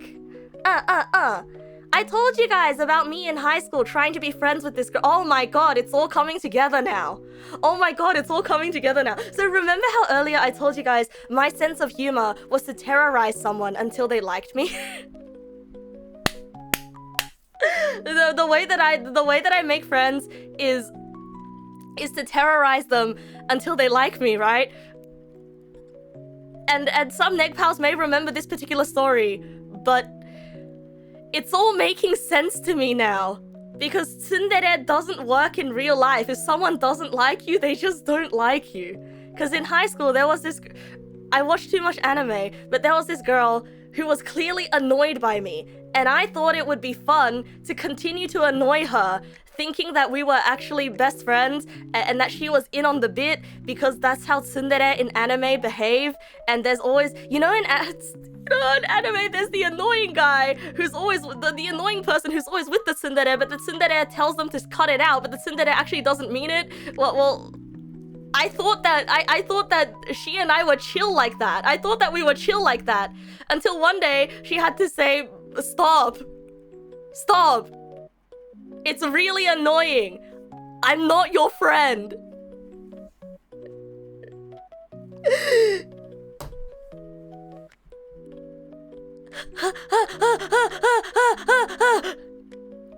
Is this the one from the Cycle No Stalker? No, it's not. It's not that one. It's not that one. It's not that one. And like, I feel like so it wasn't chill. It wasn't chill like that. No, this is not a secret. This is not a secret. I know this. This is a story. But like, it all makes sense now. It all makes sense now. It all makes sense now. Tsundere isn't real. Because if you don't like someone, generally, they will know that you don't like them and you shouldn't keep bothering someone that doesn't like you. Yeah. Yeah, I misread that one. She probably gave tons of hints. No, I mean the very clear annoyance at me was a hint, but unfortunately, when you are neurodivergent and you watch anime and you use anime as a guide on how to interact with people, it becomes like that. Me, I wonder what Neg's up to. Neg, I really want to Stockholm Syndrome someone. Okay, it's not that I want to Stockholm Syndrome someone. I think... You know what this is? This is toxic socialization. That's right. I have consumed too much VTuber. I have watched too much VTuber. I have consumed too much idol content. Idol content. Idol contents. I am not a fictional character. Well, I mean, technically I am. Depending on who you ask. Oh, no. Oh, I am a fictional character. Uh-oh.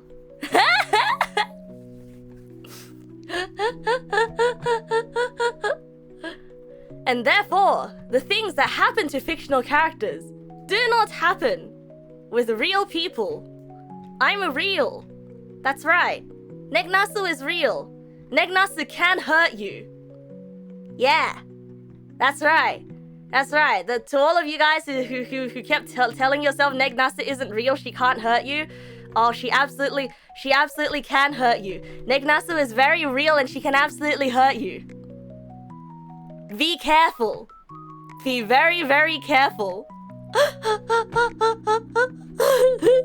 She's coming closer. She's coming even closer. No, she can't. She's stuck in her room watching VTubers. Nuh-uh, she's stuck in her room playing Magic the Gathering Arena.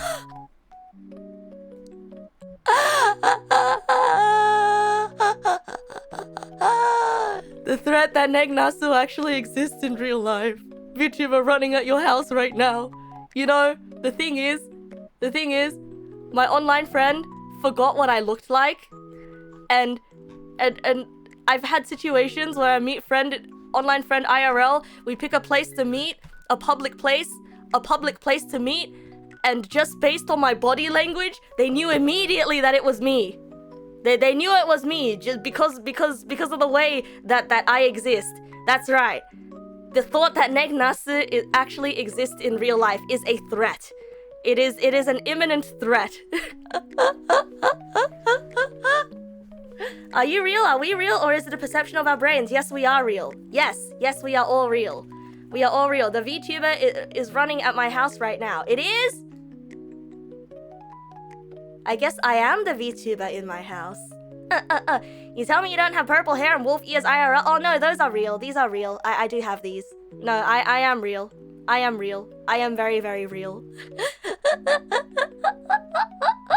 I am so real right now that I can guess what you are wearing. I think you are wearing socks! I am not wearing socks, actually, because it's too hot to wear socks. But actually, this is really interesting. This is really interesting. But I had this conversation with a friend the other day, right? But do you wear socks even if it's too hot to wear socks? Like there are some people legitimately out there who wear socks even if it's too hot to wear socks because they feel uncomfortable with bare feet. You know, they feel uncomfortable not wearing socks. And it's sort of, I just want to know, what makes you feel this way? What makes you want to willingly trap your feet in sweaty foot prisons? If I cannot wear socks, I will not wear socks. By the way, here's another secret. Here's another secret. Here's another secret. You see these shoes? You see my feet here? You see my feet right here? I'm not wearing socks. That's right. Sneaker, no socks. That's right. I am wearing sneaker, no socks! What will you do?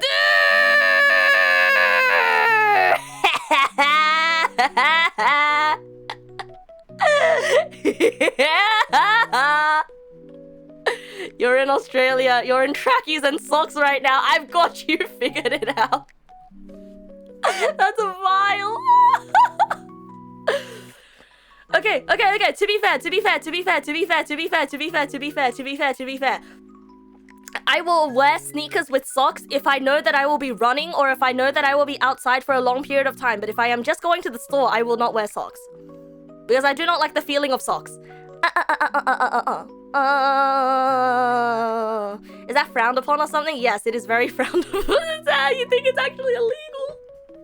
I don't know. I don't like feeling like I'm restrained. You know, it's also why I opt not to wear long pants. Or if I do wear long pants, I will wear really, really flowy long pants. I need to get cuter socks. I will like wearing socks more. Yeah, but if you can't see the socks, then what's the point in wearing socks, you know? Are you wearing shoes or rubber slippers / sandals? If so, there is no way you'd let your feet get sweaty and stick to your footwear unless it's briefly.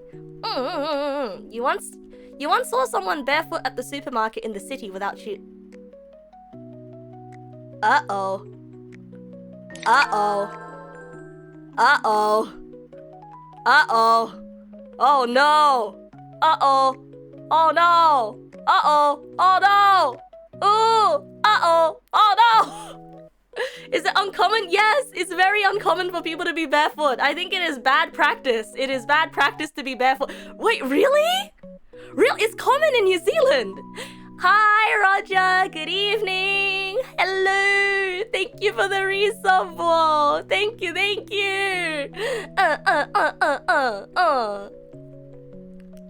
You might head off? Okay, bro. Thank you for coming today, and thank you for sharing your secrets with me today. Thank you for sharing your secrets. Have a good day, bro. Could be worse. Could be at a petrol station. Oh yeah, that's true. Yeah. You don't want to get any of the outside foot fungus on your feet. Apparently your feet are big because you don't wear shoes much. Yeah, so you see, you're supposed to be able to spread your toes, right? Like if you wear socks very often and if you wear shoes very often, you're supposed to be able to spread your toes, you know? And And sometimes I get a little bit mad because I look at pictures of the internet of people who've never worn shoes before and their feet are so spread. And I get jealous because I'm like, wow, look at what shoes have taken away from me. You know? Because, I don't know, there's something about being able to feel, looking at feet on the internet. It's a YouTube video of people talking about shoes. Okay? Feet are a normal part of life, and the internet has made feet weird. Okay? Like, it's just a body part, alright? Alright, bros? That also means shoes are very much not made for your wide feet. It's not fun. Yeah, walking barefoot improves posture and control of posture. Yeah! Yeah, it does! It does! I saw that YouTube video, and I got really jealous, because my feet will never be the same ever again. And the thing is, I really, really, really love the feeling of being able to feel my feet on the ground, you know? Being able to feel the meaty part of your foot, and the outside part of your foot, and the heely part of your foot. Planted on the ground, and you can feel your weight pushing down on those particular parts of your feet, and then when you're walking across, you know, wooden floors, you hear your feet go plop, plop, plop, plop, you know, being able to feel the smoothness of the ground under your feet. Oh, and also walking barefoot on grass, which I used to do a lot, but now I'm afraid of getting bitten by whatever's in there. Very scary. I had a dream last night, actually, that there was a snake.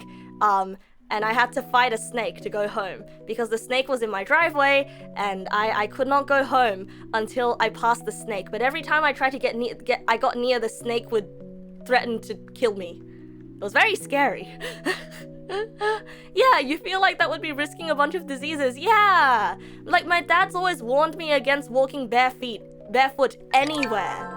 Because some people might be leaving their needles out or something like that. Hi, Morlin Flames. Good evening. Welcome, welcome. Thank you for the resub, bro. Thank you. Maybe you should walk barefoot more often, like at least until you get new shoes, because it feels like you injure your feet every time you walk around in them. Hooray! Wait, not hooray to you walking around and injuring your feet. I saw Roger say yay, so I said hooray in response.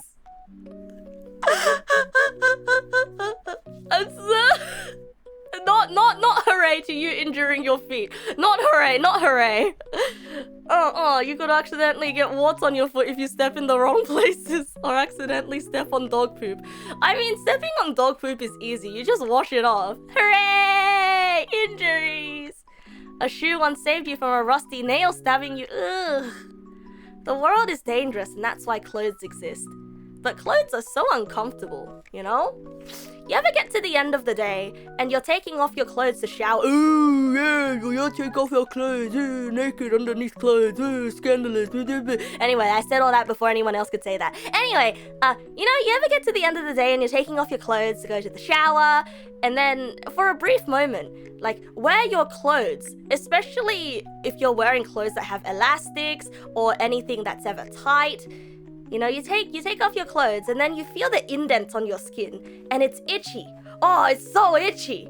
Oh, it's so itchy. And then you look in the mirror and you're like, I've been marked. I've been branded.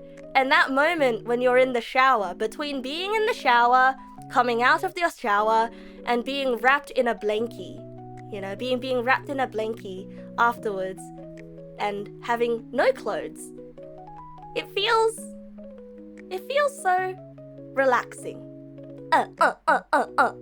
Woohoo!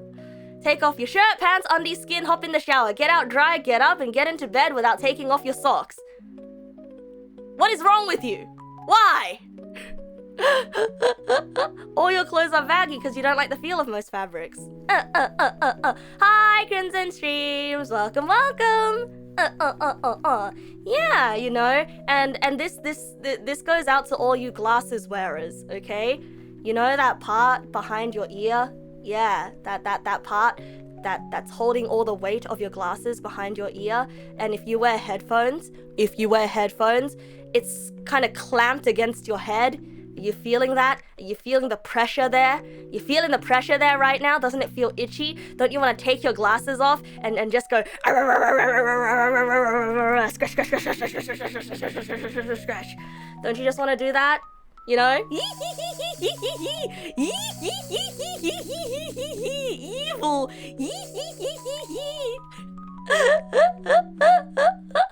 You see? See, it's a burden. It's a burden on your mortal being. It's a burden on your mortal being. Oh, I'm so sorry. I'm so sorry. I'm so sorry.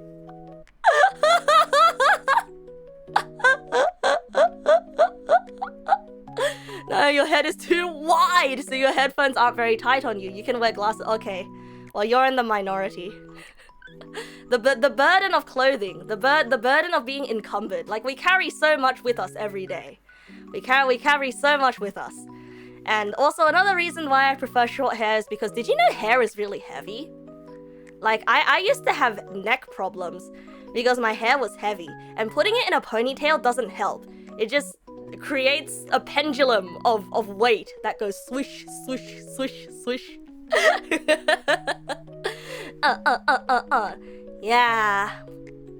Yeah, and especially all the oil that's trapped in there. It very headache. So if you have long hair, please take care of yourself, because you will get headache. Yeah, long hair does take a much longer time to wash as well. Hi, Kill Artist. Hello, good evening. Yeah, I don't know. I like the feeling of having long hair and then having it cut, and then it feels like I have a buff. You know what I mean? It's like, whoa, I can move so fast. Also, this goes out to everybody who's ever lifted weights. You know, this goes out to everyone who's ever lifted weights. So, yes, I have a little set of hand weights that, yes, sometimes I do a little lifting. Yes, that's right. I am working on getting super jacked. And I like the feeling of putting the weights down, and it feels like I have a buff, because suddenly my arms are moving so fast. Whoa! And to be honest, that feeling of having that buff afterwards is kind of what gets me lifting again. It's just so fun. It wears off in a couple of minutes, but if you go down and you lift again, and then you put the weights down, you have the lightness buff as well. Like, you really feel like Rock Lee after he takes off the weights. How heavy are they? 6 kilos on either side. But I'm doing the up thing. I've started running, right? Do I ever get to the point where I finish and my legs are still moving on their own? Yeah, I do actually. And it really sucks, because as soon as I stop running, I die. Like, this is gonna sound super TMI with the way that I describe it, but like, listen. Alright, just listen. It's awful, because as soon as you start slowing down when you're running, that's when all the adrenaline wears off, and it sucks. Like, I accidentally ran for one kilometer straight once, because I didn't want to stop. And then after I stopped, and I kept trying to run, I was in so much pain. It felt like I was going to give birth. I've never been pregnant, and I won't be pregnant in a long time. But I imagine that's how giving birth would feel, because I had to lie down, and everything was in pain. I was in so much pain. I felt like I was gonna throw up, and my stomach was going to, and an alien was going to tear out of my stomach. I felt like I was going to give birth.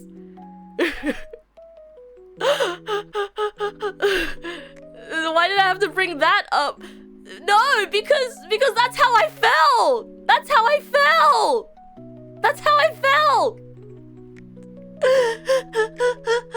It was really scary. And the thing is, I didn't start feeling like that until I stopped running, you know? Like, it's a crazy thing that adrenaline can do to your body.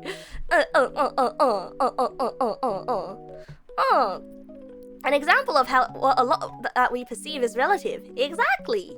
The pain, you can relate to it. From years gone by, you need to drop a lot of weight these days. Yeah, I'm probably dehydrated. I'm probably dehydrated right now.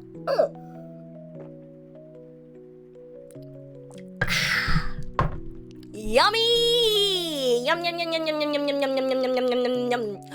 Oh, but yeah. Anyway, I feel like I had a point that I wanted to talk about ever since the start of this stream. Oh yeah. Yeah, I was going to talk about how I value this between us. You know, this. Me being able to be candid, and I guess I wanted to say something along the lines of, ironically, I really hope that I never have to keep any secrets from you guys.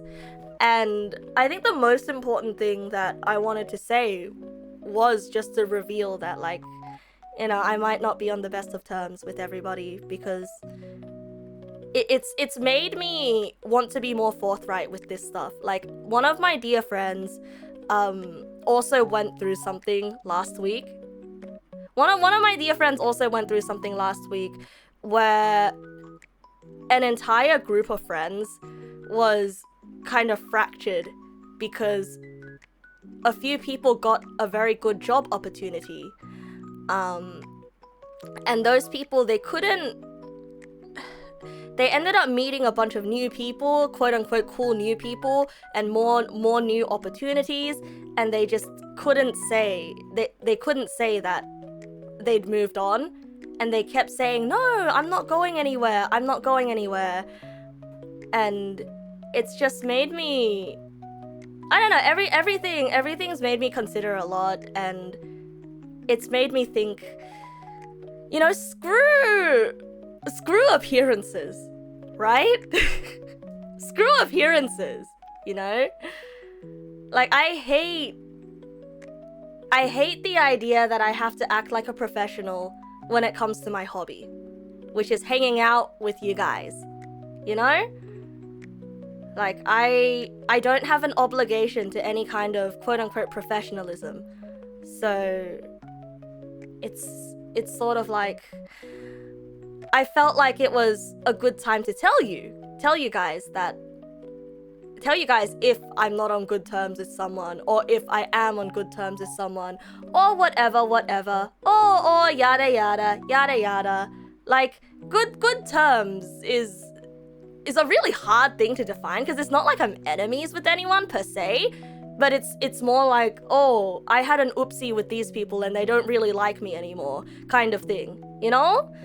And like, I'm just like, I'm so sick of, I don't like having to pretend that everything is sunshine and rainbows, you know? I think life is way too short. Life is way too short to pretend to each other. Life is way too short, and as long as we can all handle honesty, you know, I think honesty is always the best, right? And I think it, how can you be so sure my good terms assessment is correct though? That seems tricky to judge.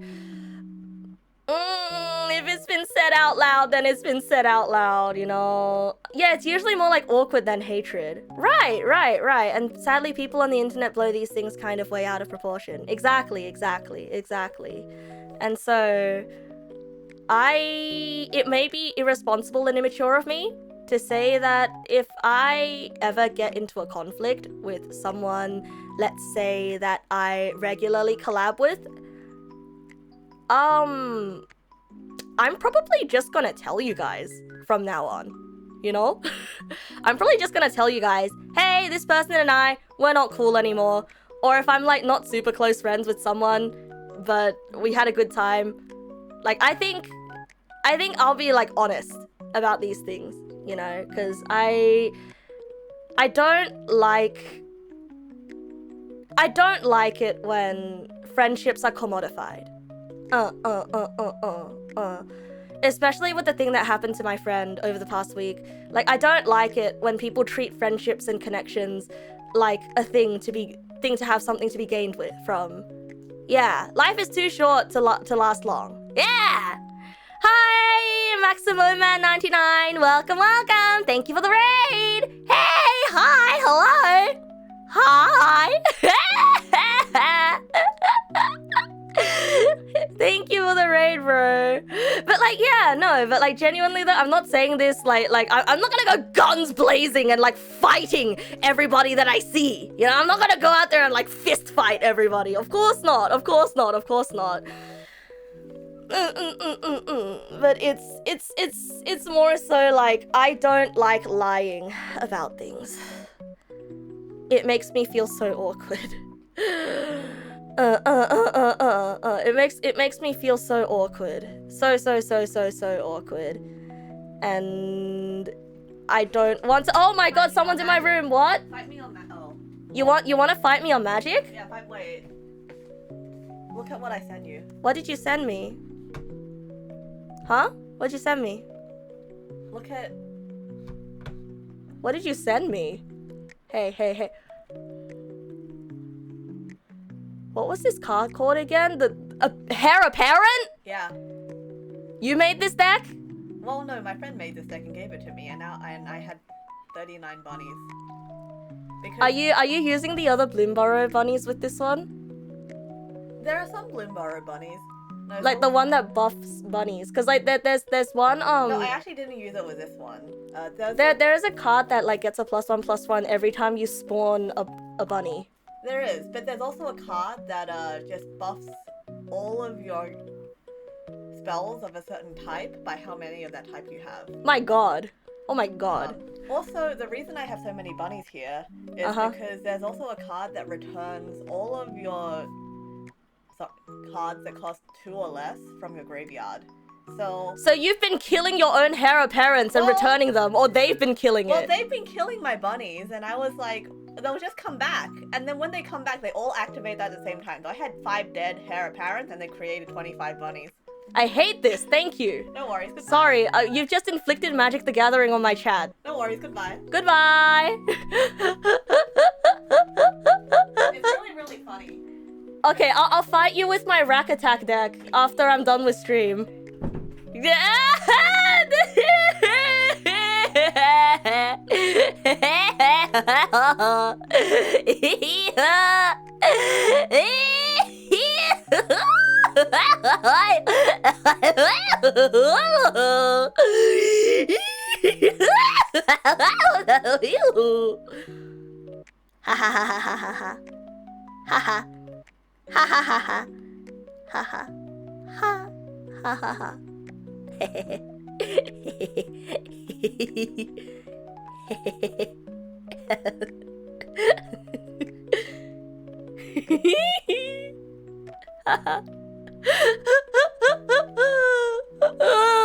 don't know how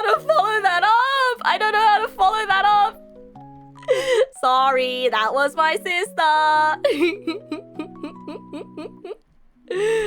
Oh, Triple Trident Trinity, thank you for the follow. Welcome. Yeah, that was my sister. Wait, well, that just entirely broke what I was talking about. Well, shit. Oh, piss. Oh, fuck. Oh, piss. Oh, shit. Oh, fuck. Oh, piss. Sorry for saying bad words. I don't know why I felt bad for saying those bad words. No, that was my sister. She came in and spoke to me. Where was I? Oh yeah, I want to speak in honesty with everybody, okay? I want to be honest about everything, okay?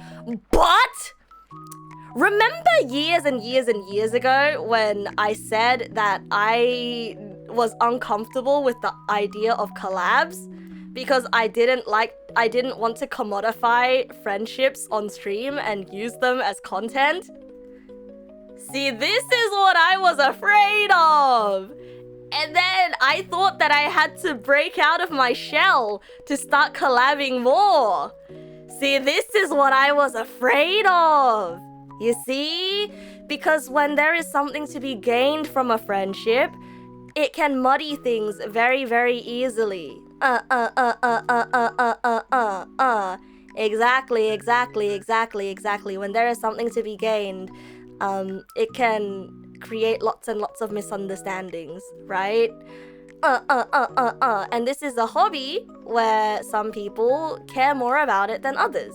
And things get really messy when people get involved, and I don't like it when things are messy. So anyway, Neg nasu is experimenting with even more radical honesty. Neg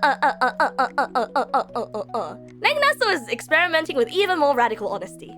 And you know what? My next radical honest thing to say to you is, you smell good.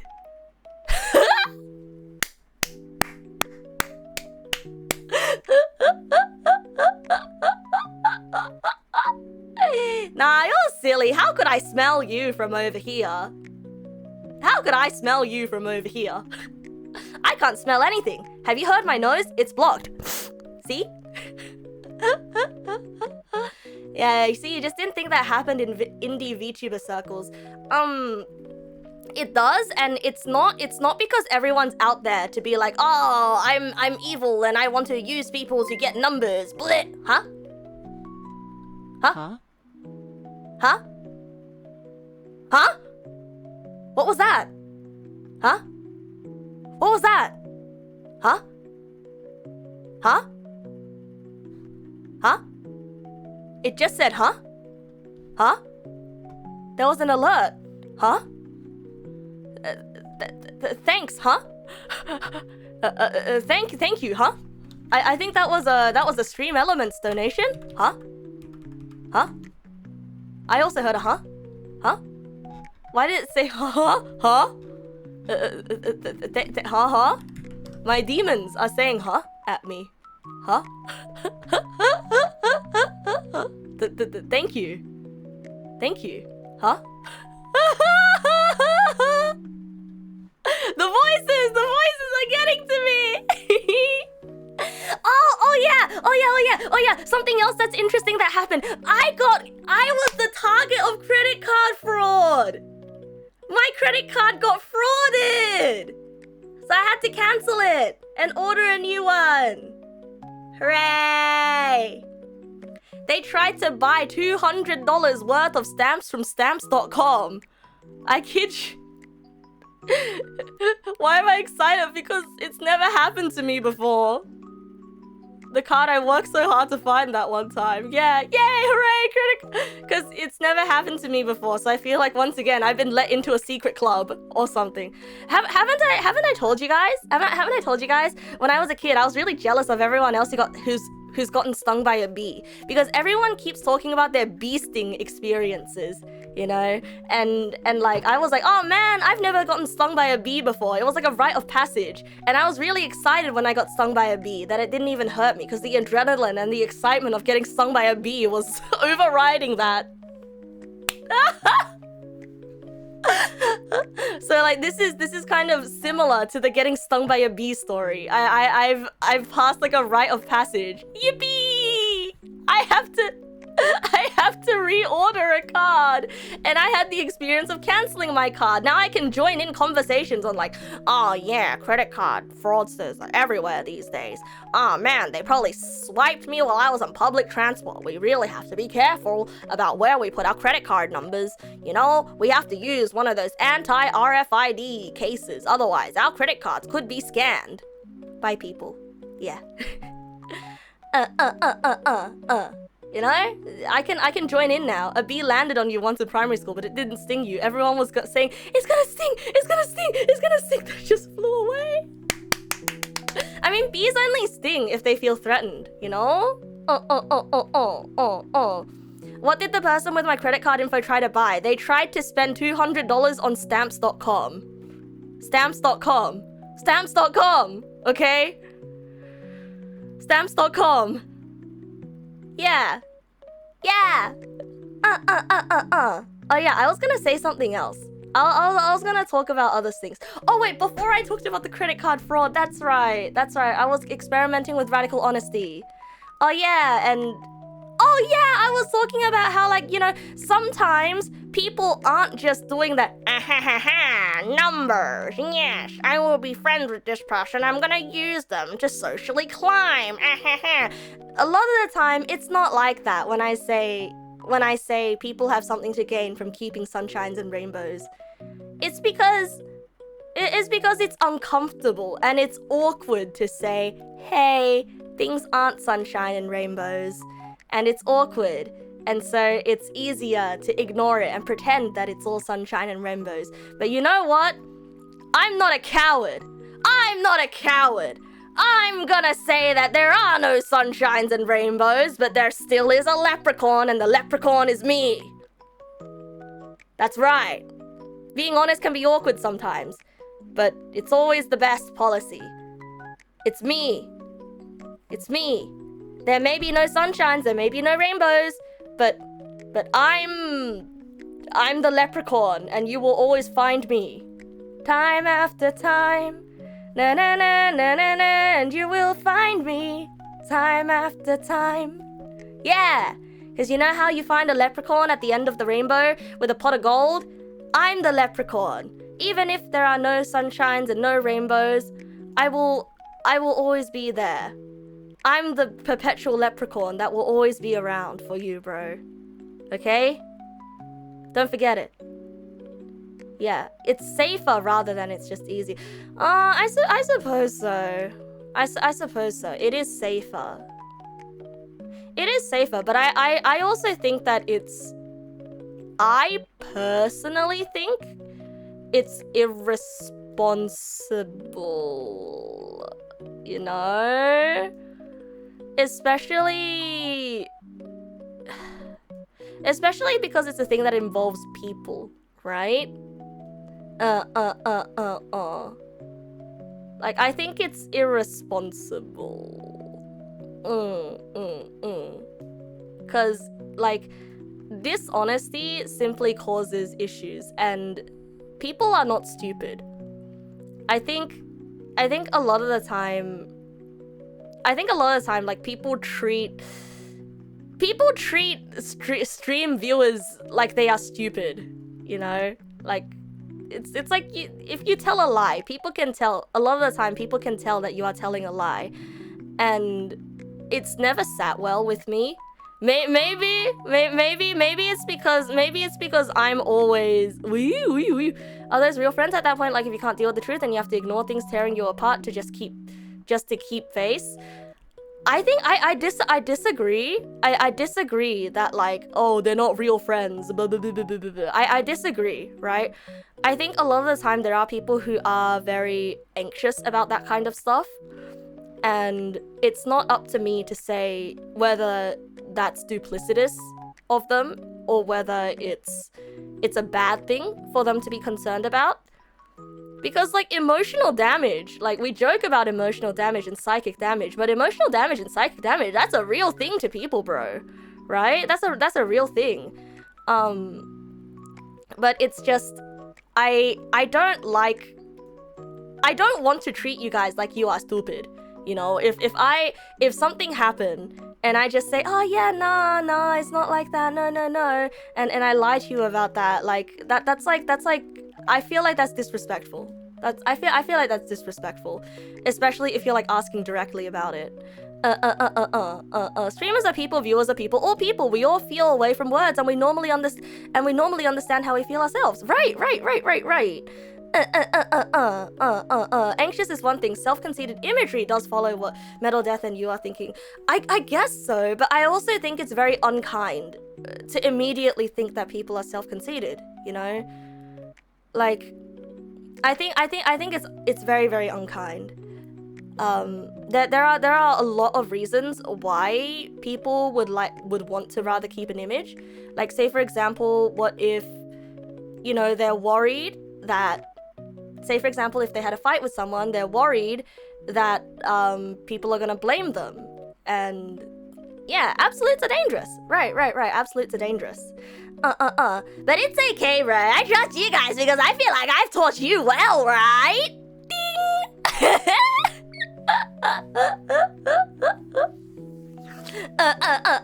A friendship doesn't care about your... What? No, friendship is supposed to care about your feelings. Bro? Yeah, you always think people are way more clever than you think, so you'd rather not test them. Yeah, definitely. I think people are always smarter than you think they are. I think the moment you assume that someone is an idiot is the moment when you lose. I don't know like what you lose at, but you lose. You've lost. You don't win. You do not go past go. Do not collect 200. Go to jail. You've lost. For someone who wants to make streaming their career, trying to save face could make more sense. It's either that or be broke. I guess that is true. I suppose that is true. Maybe I am the chaotic hobbyist that is holding everybody's careers in a chokehold. See, this is why I was like, maybe...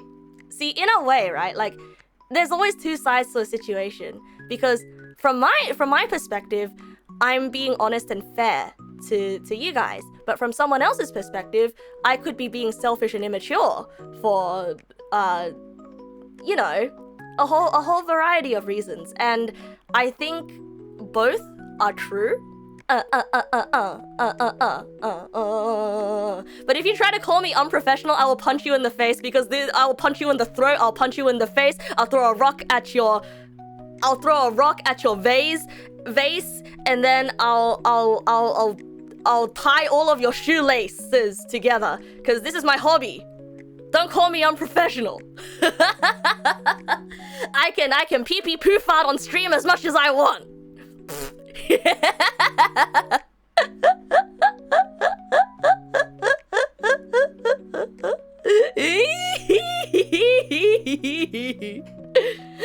The moment you think a cult could never trick you is the moment you enroll. So true. This is why I play Magic the Gathering, because I think that I will never be a gambler, and here I am. Oh no, here I go again, opening another pack. I wonder if there's a mythic in this one.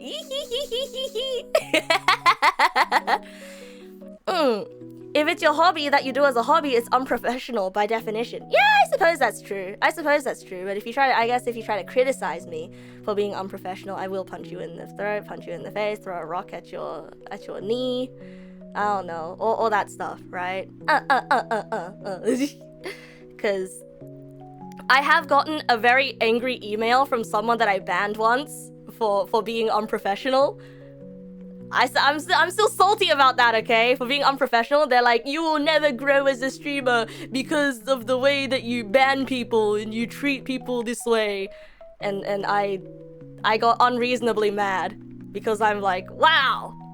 Wow. Excuse you, buddy. I'll never fall for marketing, then proceeds to buy a ton of product because haha, funny animal commercial. You see, I used to think that I would never fall for marketing. I used to think that I would never fall for marketing. And now I not proudly, but I openly declare myself to be consumerist as fuck. Because if you put a small animal on something, I will buy it. If you give it a name and if you tell me that it feels feelings, I will buy it.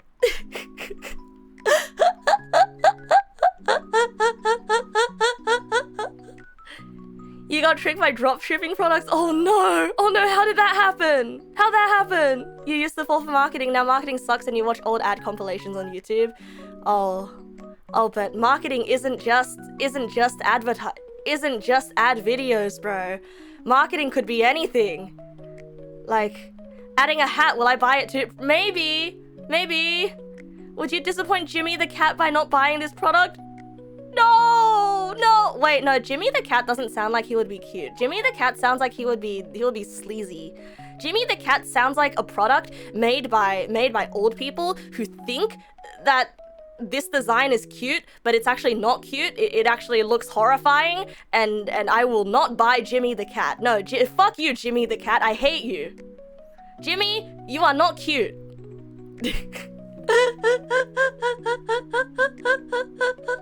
Sorry, I just made up an entire backstory to Jimmy the cat. Jimmy the cat is sad. You should be, Jimmy the cat. You're trying to guilt me into buying your product. I will not fall for your ruse. Oh damn, they put a cute anime girl on this cup. Guess I'll have to buy Oh, so true. Oh, so true. So true. Apologies to anyone named Jimmy, who is also a cat. I'm sorry, Jim. I'm sorry, Jimmy. I'm sorry. Jimmy the cat is going to Sanrio jail. He sure is. Oh damn, they put a cute anime girl on this cup. Selling Neg 100 Negpal plushies by telling them they are lonely and cold. No, this is so true though. No, this is so true though. I would feel really bad for them. You know, in the Pokemon Pocket TCG,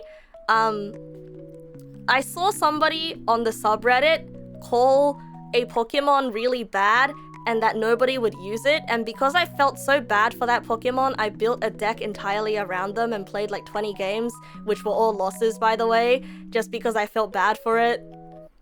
This is how susceptible I am, bros. You have to understand. If you tell me that someone will be sad and will cry, I will try to do something, especially if that someone is a small cute creature.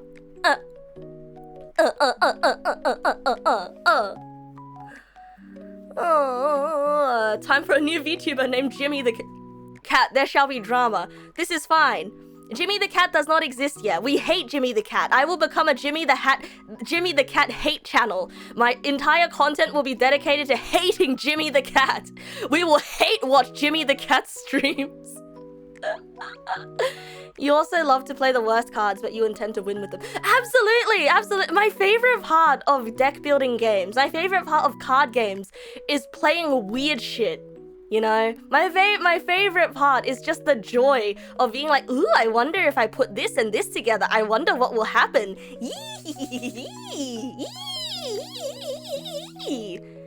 Get marketed. No, I don't want to get marketed. No.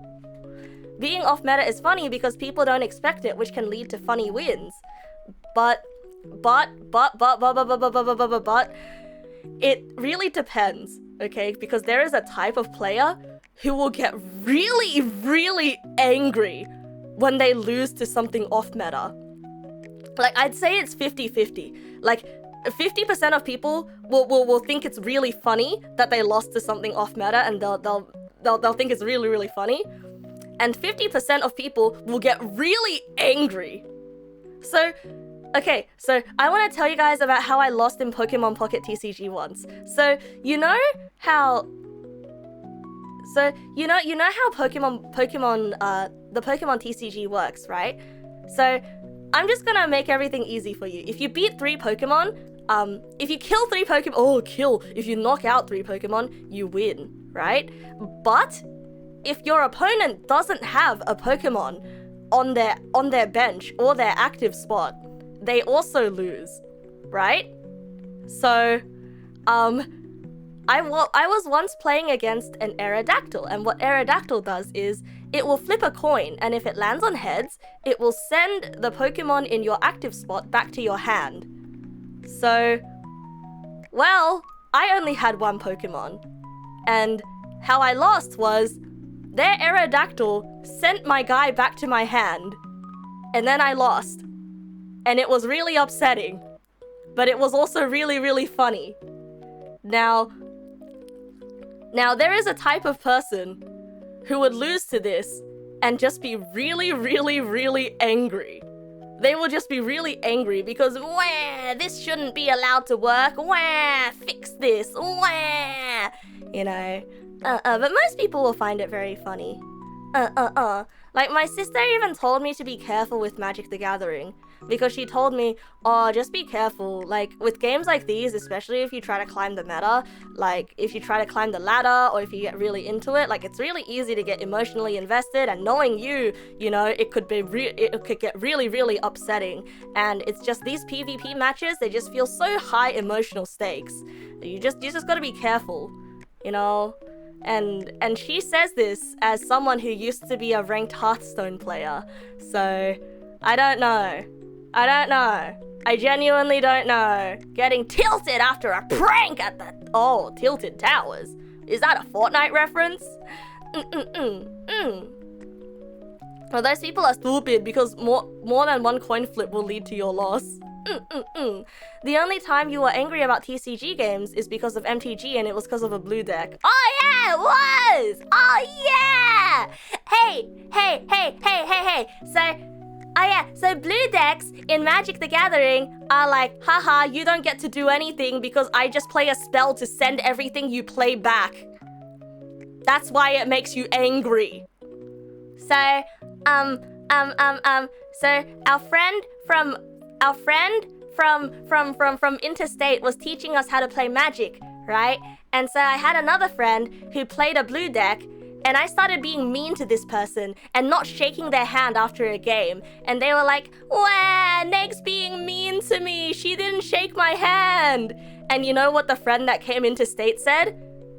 The friend said, "Shut up. You're playing blue. You don't get to be sad about someone being mean to you." Shut up, you're a blue player.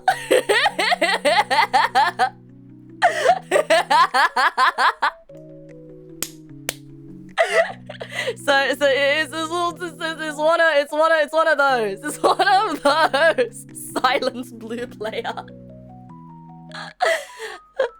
Did you think it was your turn? That's cute, because it's my turn again. Yeah, if you ever get into MTG, you're gonna mono blue. I hate you. No, I think you're gonna play something really funny, like 14 rabbits. Hi, me ninja. Welcome. Actually, Argo, I think you would enjoy MTG. It's very, very similar to Runeterra. It's like shockingly similar to Runeterra, and I like the mana system in MTG a lot more than Runeterra. So do I own TCG Card Simulator? Oh, the card shop simulator game? I do not own that.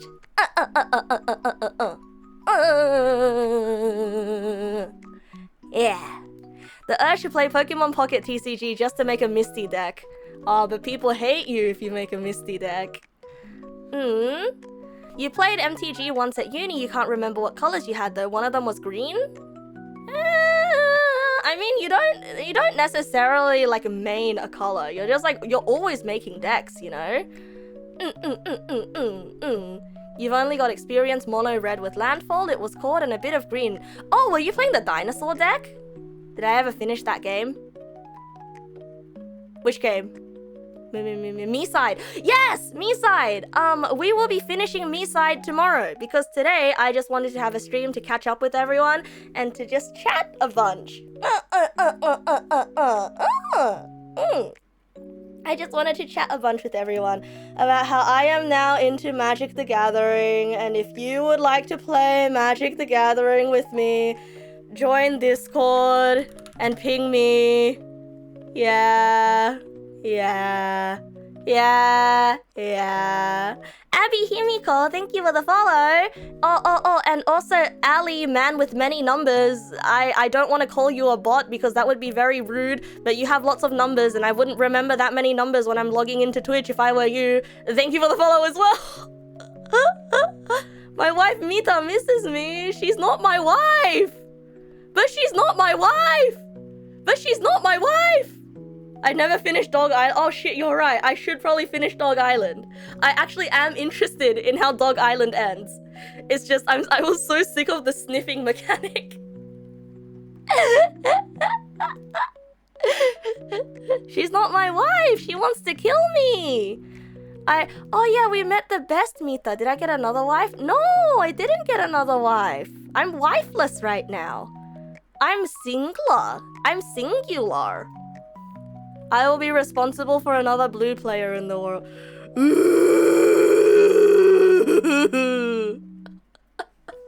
Please.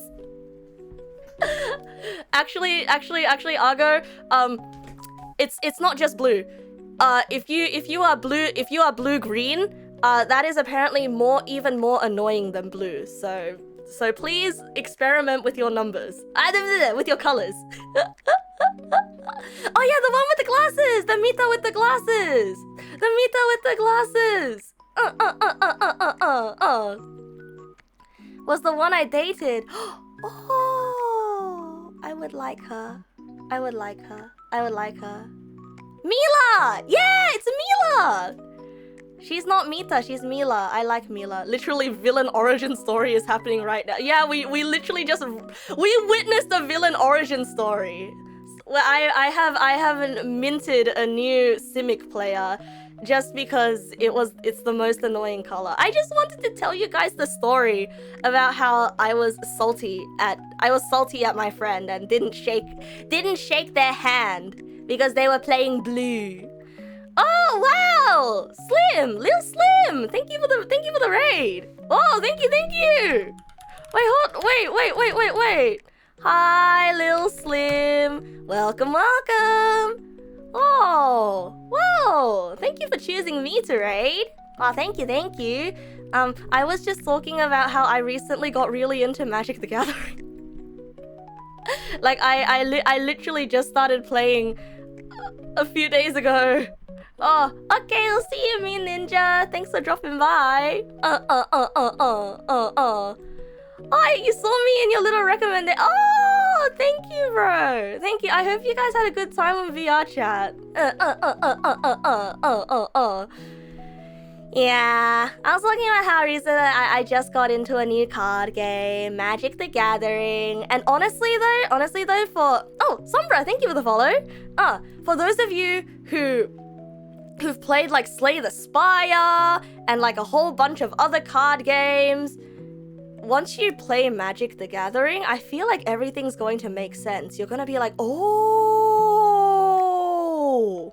because I know that so many things that I really like were inspired by Magic, you know? I know that like so many things I like were inspired by Magic. Eh? Oh, thank you for the gift subs, Roger. Thank you. Oh, thanks, Vo.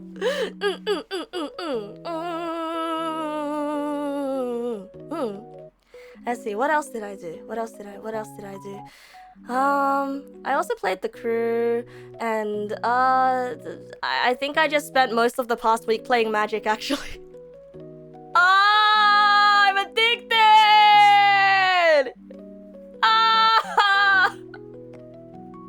I radiate fun? Really?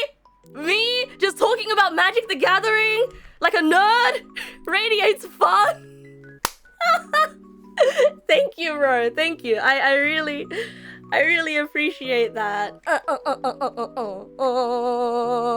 Have I told them about the impulsive purchase? Thank you for the follow as well as your raid.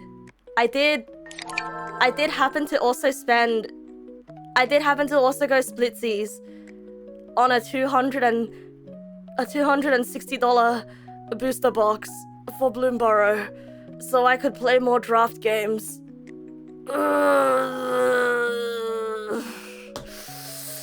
So I paid $130 for it.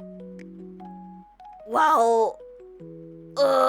Did I play boosters? The boosters box with 36 packs in it.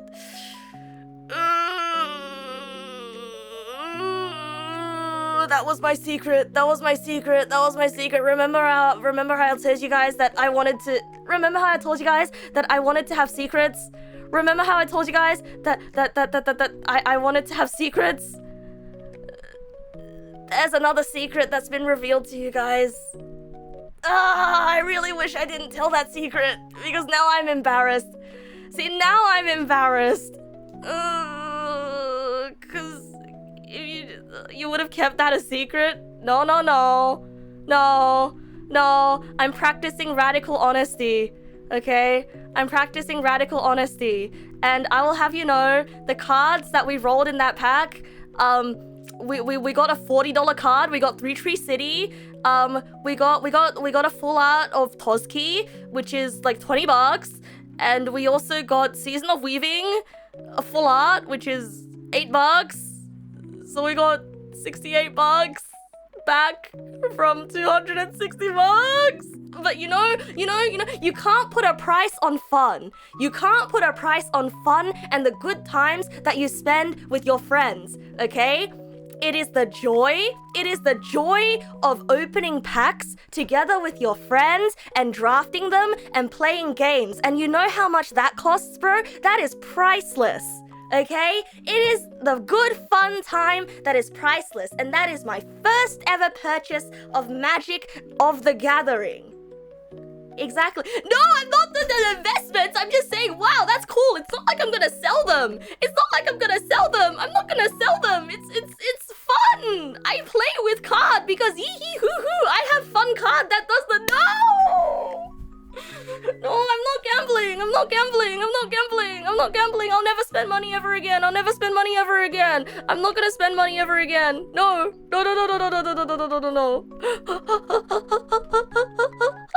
Wait a second. Wait a second. Did you get your house on fire? Slim? My guest taught me to sleeve my cards. Uh-oh.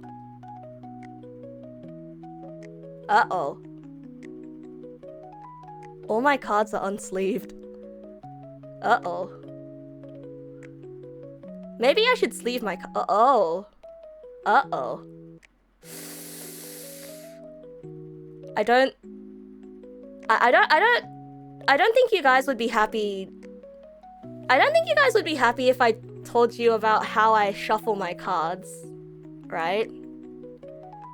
I think you guys would be especially upset if I told you how I shuffled my cards. So maybe I won't. Maybe I won't. Thank you for the follow, Slope Lover. Wow, thanks. And thank you for the gift sub to Slim, Dark Lucia. Wow, thanks. Some secrets are worth keeping. No. No secrets. You're so true for this, Zippy. You're so true for this. Radical honesty. We're practicing with radical honesty. I shuffle. So the thing is, right?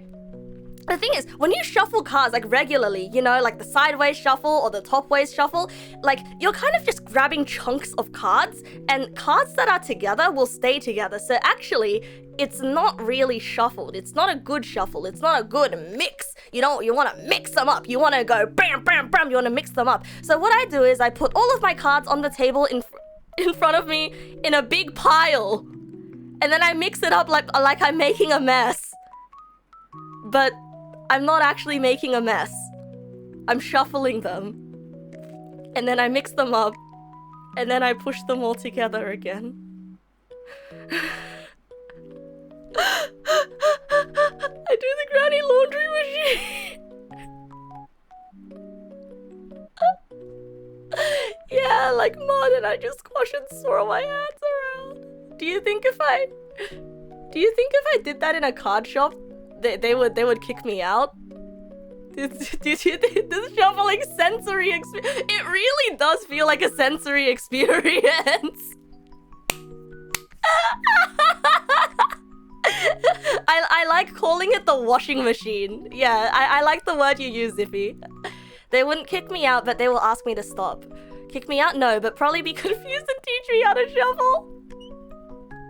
Okay, so like when you play card games against an opponent, like there is this thing that they will ask you to do, which is to cut their deck, right? So you know how sometimes when you shuffle, or like when your opponent shuffles and you're like, hey, did you really shuffle that? Did you not secretly sneak a good card on top?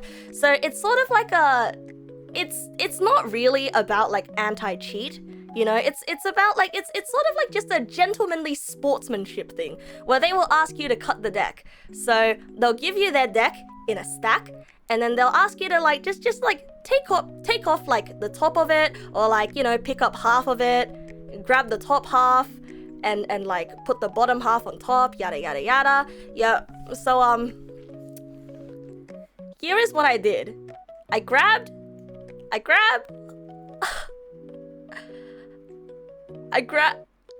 see, when they explained that that's why you that's why you cut the deck.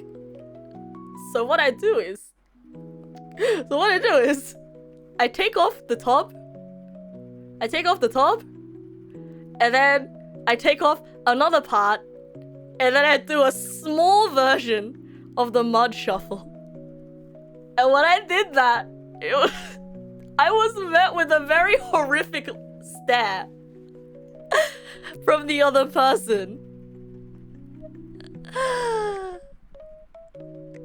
And they just kept looking at me like that.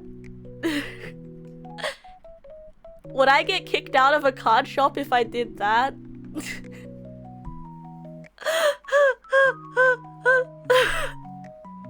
Would I get kicked out if I did that? Maybe, hard maybe. Okay. Okay, wow. Wow, okay. I guess the card game politely corrected. Whoa! Politely. I feel like if someone did, I feel like, I don't think people would be polite. I feel like they'd look at me and turn British and be like, "You're taking the piss, mate. Mate, you're taking the piss." What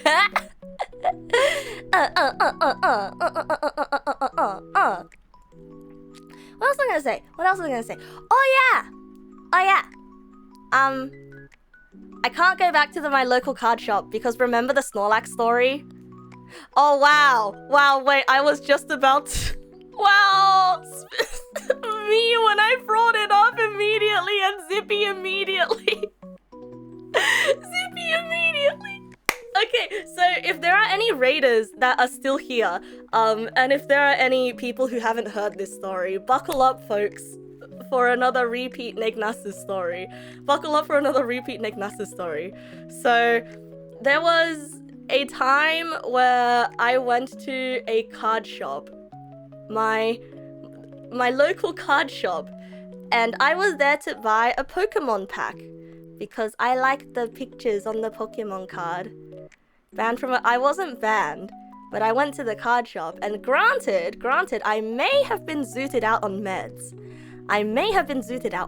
May have been. And I got my pack, and I was so excited to open it. I was like, yippee, I'm so excited to open it, right? And so me, being full of like energy, and when I am at my most excited and when I am at my happiest, I tunnel vision. I tunnel vision, and I get into this mode where I feel like the whole world is feeling my mood. And I look at the back of the card shop, and I see a really big Snorlax plush that's sort of like sitting on a bunch of cardboard boxes, like at the back of the shop, and I'm so excited because I point at that Snorlax in the direction of the Snorlax, and I say, "Fat guy, fat." And unfortunately, what I didn't see in front of the Snorlax was a table of 3 plus-sized gentlemen playing Magic the Gathering.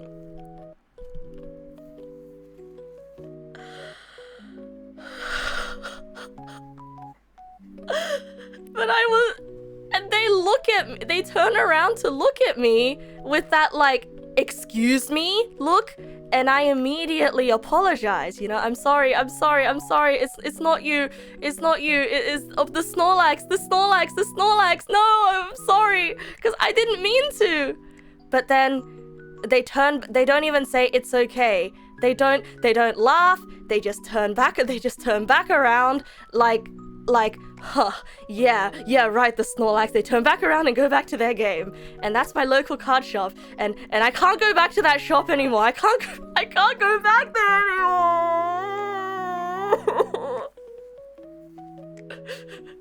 This story might actually kill you from friend shaman.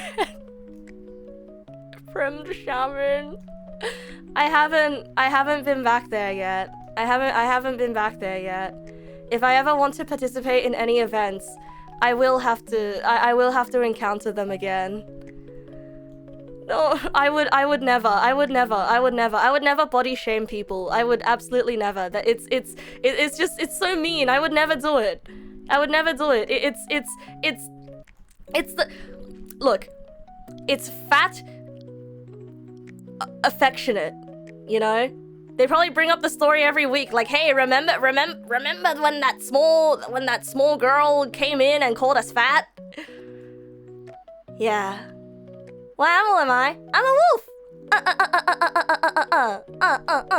Yeah, oh yeah, also my cat is fat. My cat is obese.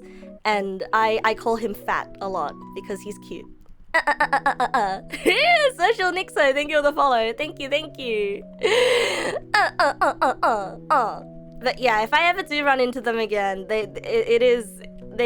are owed an apology.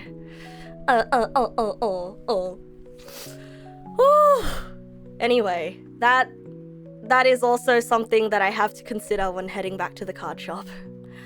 If I want to participate in Magic, because every Friday night they do draft games. I run into them and shuffle their cards for them. Would I recognize the gentleman? Honestly, I don't think I would. I wasn't even looking at them. But I do remember the look of disgust on their faces as all three of them looked at me with the face of disgust. I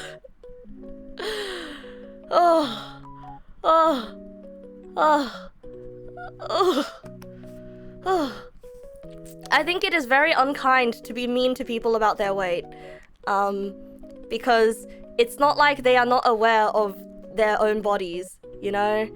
And a lot of the time,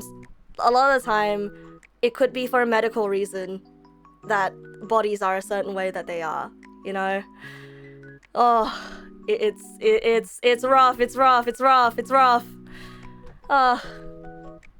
Anyway, that is, I think, where I will end things for the night. Because my sister wants to play Magic the Gathering with me. Also, I ran out of things to talk about for the night. Have I been talking about Magic for 3 hours straight? No, I haven't! I was talking about Magic for the past 20 minutes, maybe.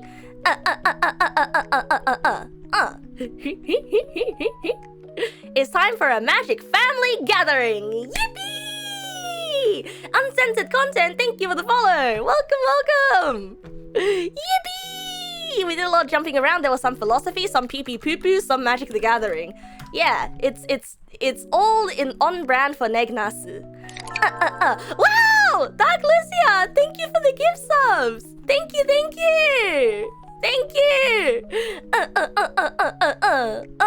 Yes, thank you everybody for gathering with me today. You know, like they say, friendship really is magic. And what is friendship but a magical gathering? Good night. Good night.